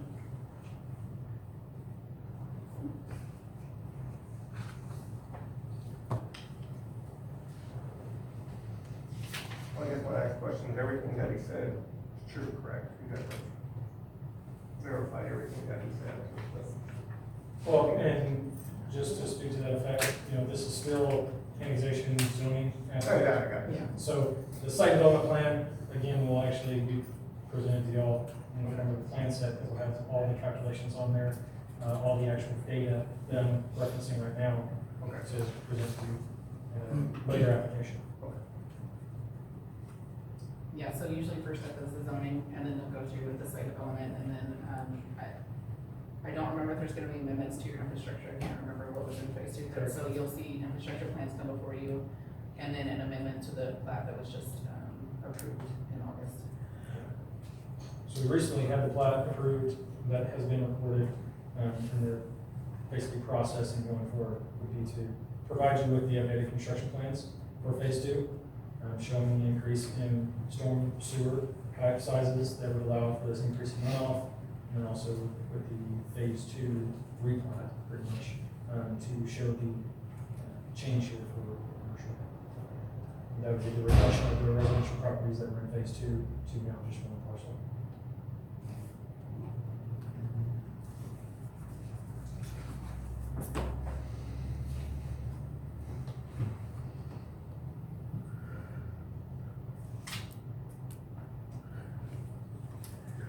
Any further questions? All right, so we're gonna close this public hearing.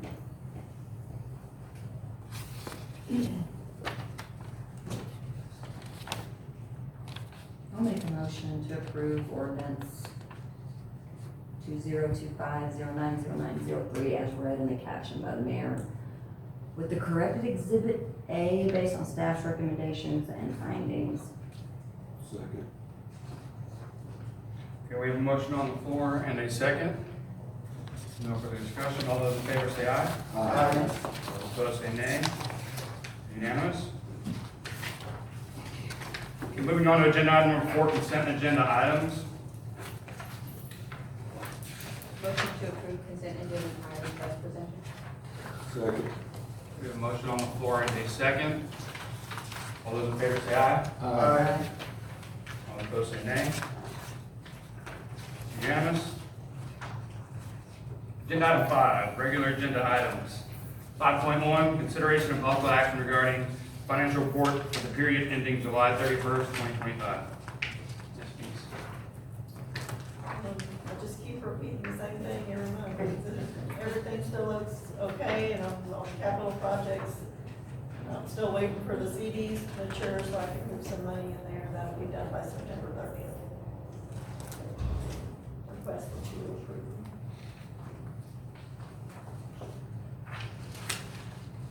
Make a motion to approve the financial report. Second. We have a motion on the floor and a second. All those in favor say aye. Aye. All opposed say nay. Unanimous. Agenda item 5.2, consideration of possible action regarding the budget amendments for the period ending June 30th, 2025. Yes, please. Just a few budget amendments. Increase in some fees, donations, interest earned. Basically, that is through June 30th, 2025. So we'll still have another budget amendment effective September 30th. If you have any questions, if not, I request that you approve them. Motion to approve the budget amendment for the period ending June 30th, 2025 as presented. Second. Okay, we have a motion on the floor and a second. All those in favor say aye. Aye. All those opposed say nay. Unanimous. Agenda item 5.3, consideration of possible action regarding the amendment to the fiscal year 2021 agreement between the Williams County and the City of Gerald for the use of community development block grant funds, reallocating unused funds from the 2021 CDBG project to the 2022 County Road 305 project. Ms. Bell.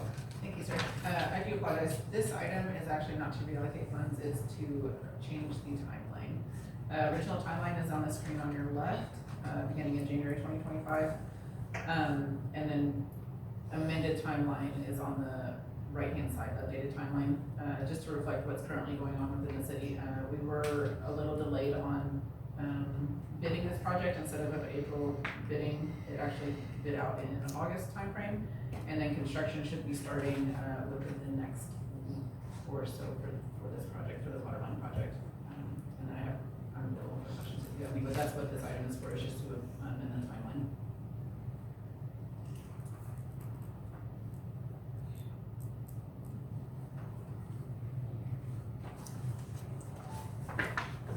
Motion to approve amendment to the agreement between Williamson County and the City of Gerald for the use of community development block grant.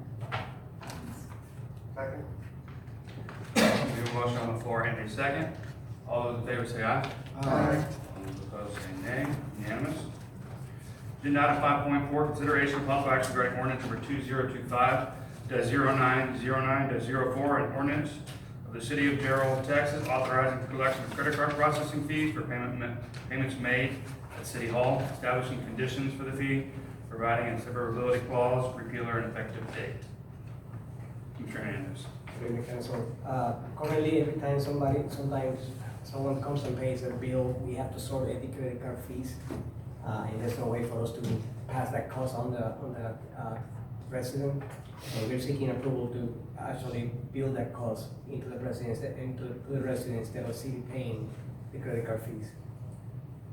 I got a quick question on it, coming out of retail, I thought that the agreements with the credit cards themselves is if you were willing to accept them, you couldn't pass on a fee.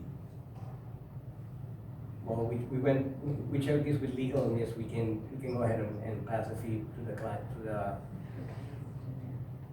Is that me? I just don't take cash, I don't take money. I don't take- Well, legal says that, what is the agreement with the credit cards itself? Oh, right, with the credit card processing company. Yeah. Do we know that?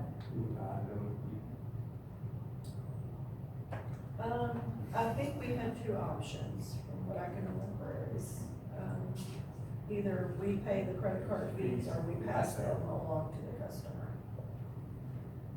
And when we set it up years ago, the city absorbed the cost.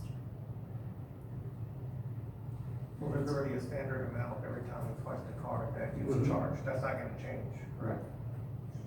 Trying to pass it on to the customer.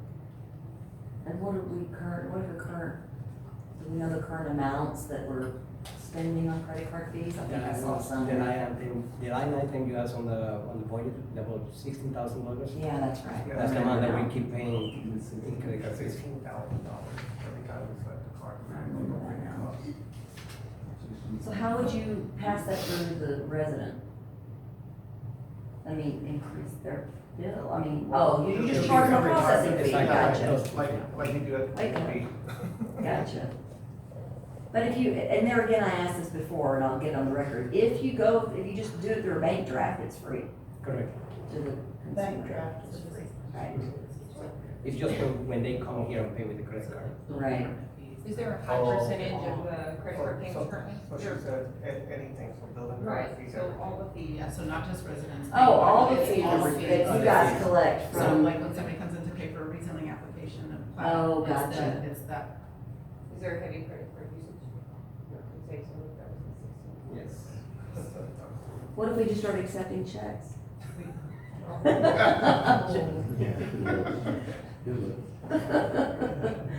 As I'm waiting for my order to get to the bank, or my check order, I'm joking. I'll motion to approve ordinance number 2025-0909-04 as presented. Second.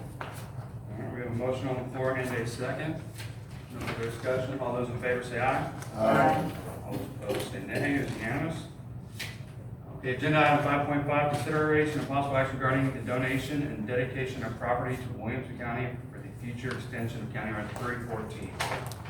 Ms. Bell. Thank you, sir. So on the screen before you is the proposed dedication of land to Williamson County for extension of County Road 314. Sorry, so many numbers.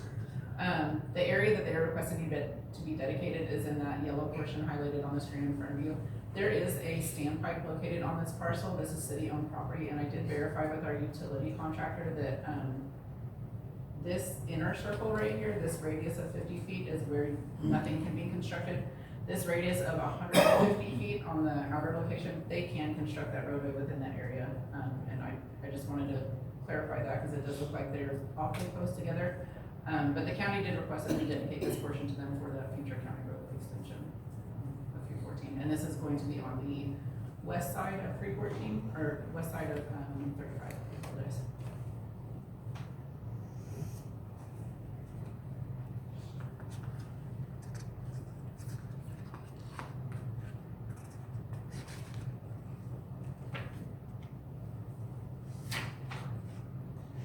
Okay. Staff recommendation. To transfer to the police department. I apologize.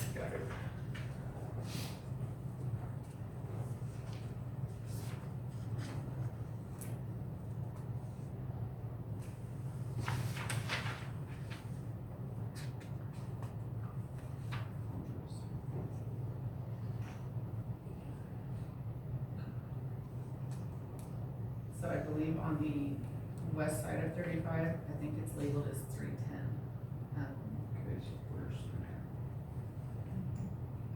So if you look at 314 on the east side, imagine it just crossing over 35, and that's about the location that this future roadway would be.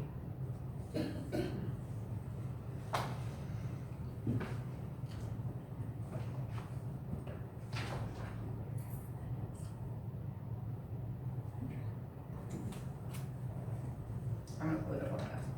Please, thank you. Yes, I'm sorry. She up there, man, trying to Google it. I see 310. I think she pulled it up.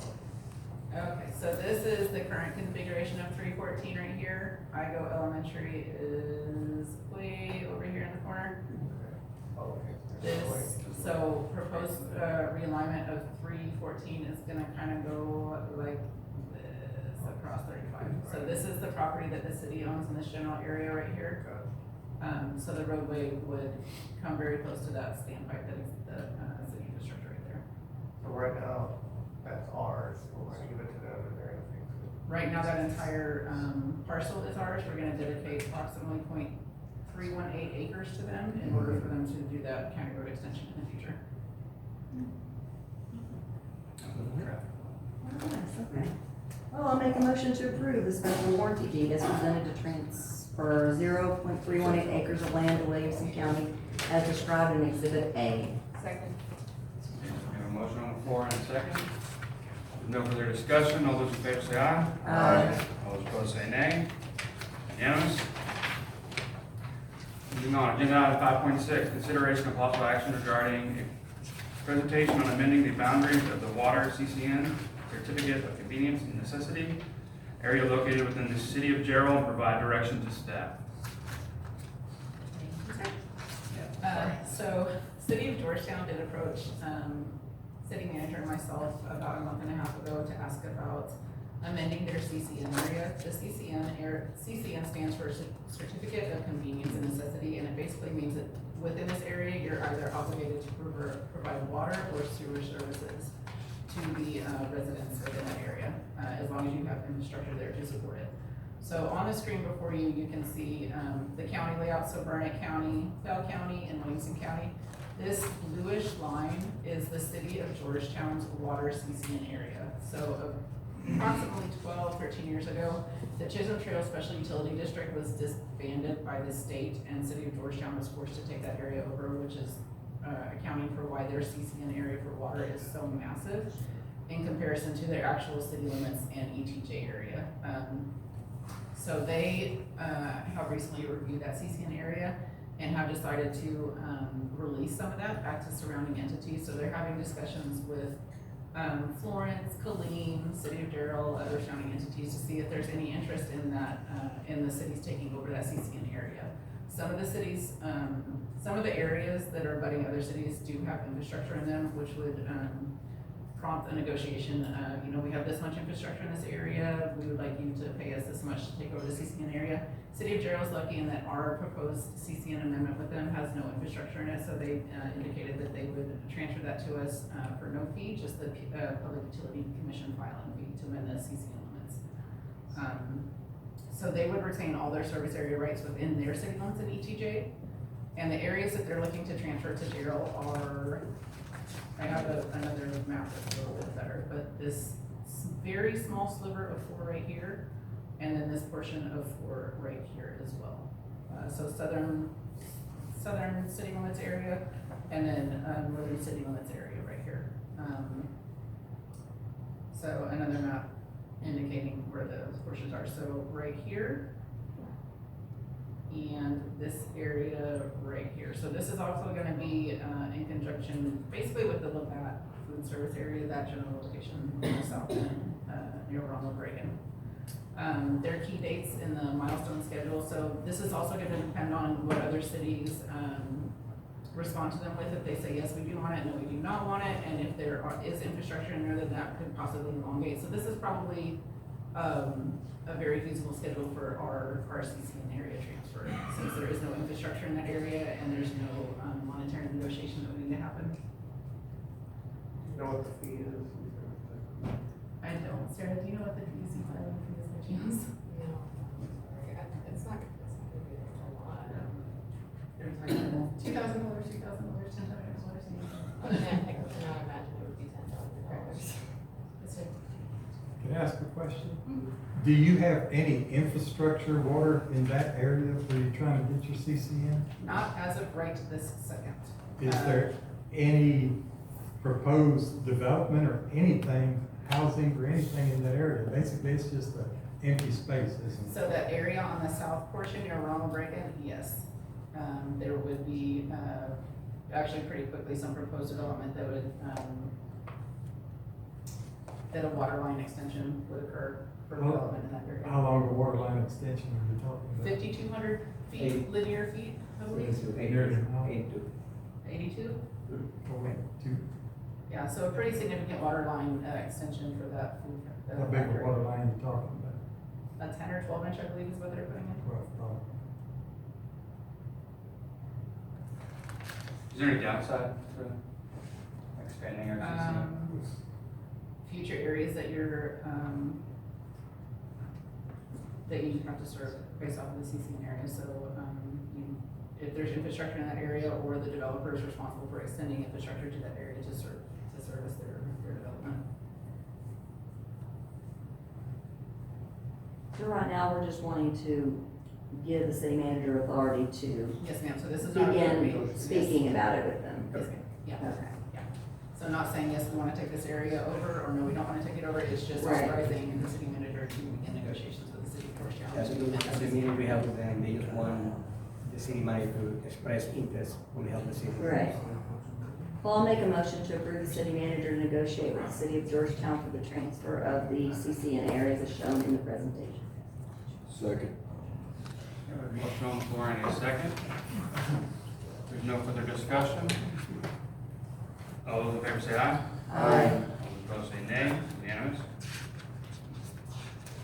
Agenda item 5.7, consideration of possible action regarding ordinance number 2025-0909-05, and ordinance amending ordinance number 2024-0514-09 to update exhibits A and B as required by the Texas Water Development Board. Mr. Hernandez. Back in July 2nd, 2024, we adopted the National Flood Insurance Program for the city. Since that, Texas Water Development Board has updated the exhibits, some of the definitions, and we're just basically updating the exhibits of that ordinance to be in compliance with the Texas Water Development. There's no cost to the city, just an update to be in compliance.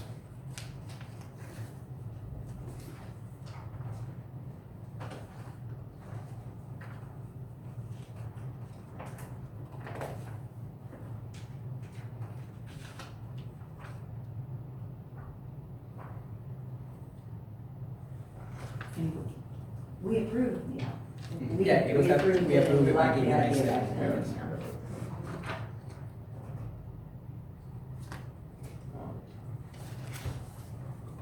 I'll make a motion to adopt the ordinance amending ordinance number 2024-070204 to incorporate the revised Exhibit A and B, Exhibit B as required by the TWDB.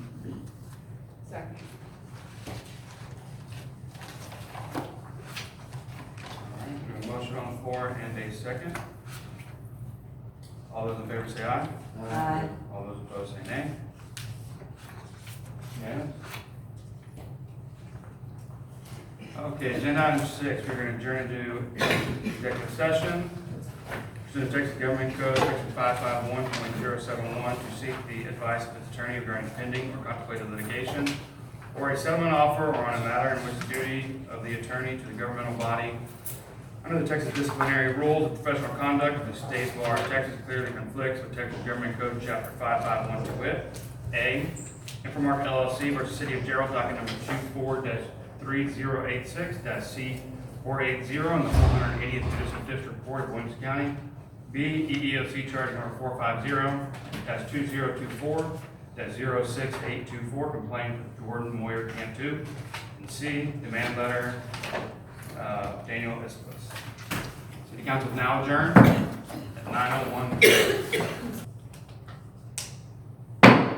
Gerald City Council is now back in session at 9:29 p.m.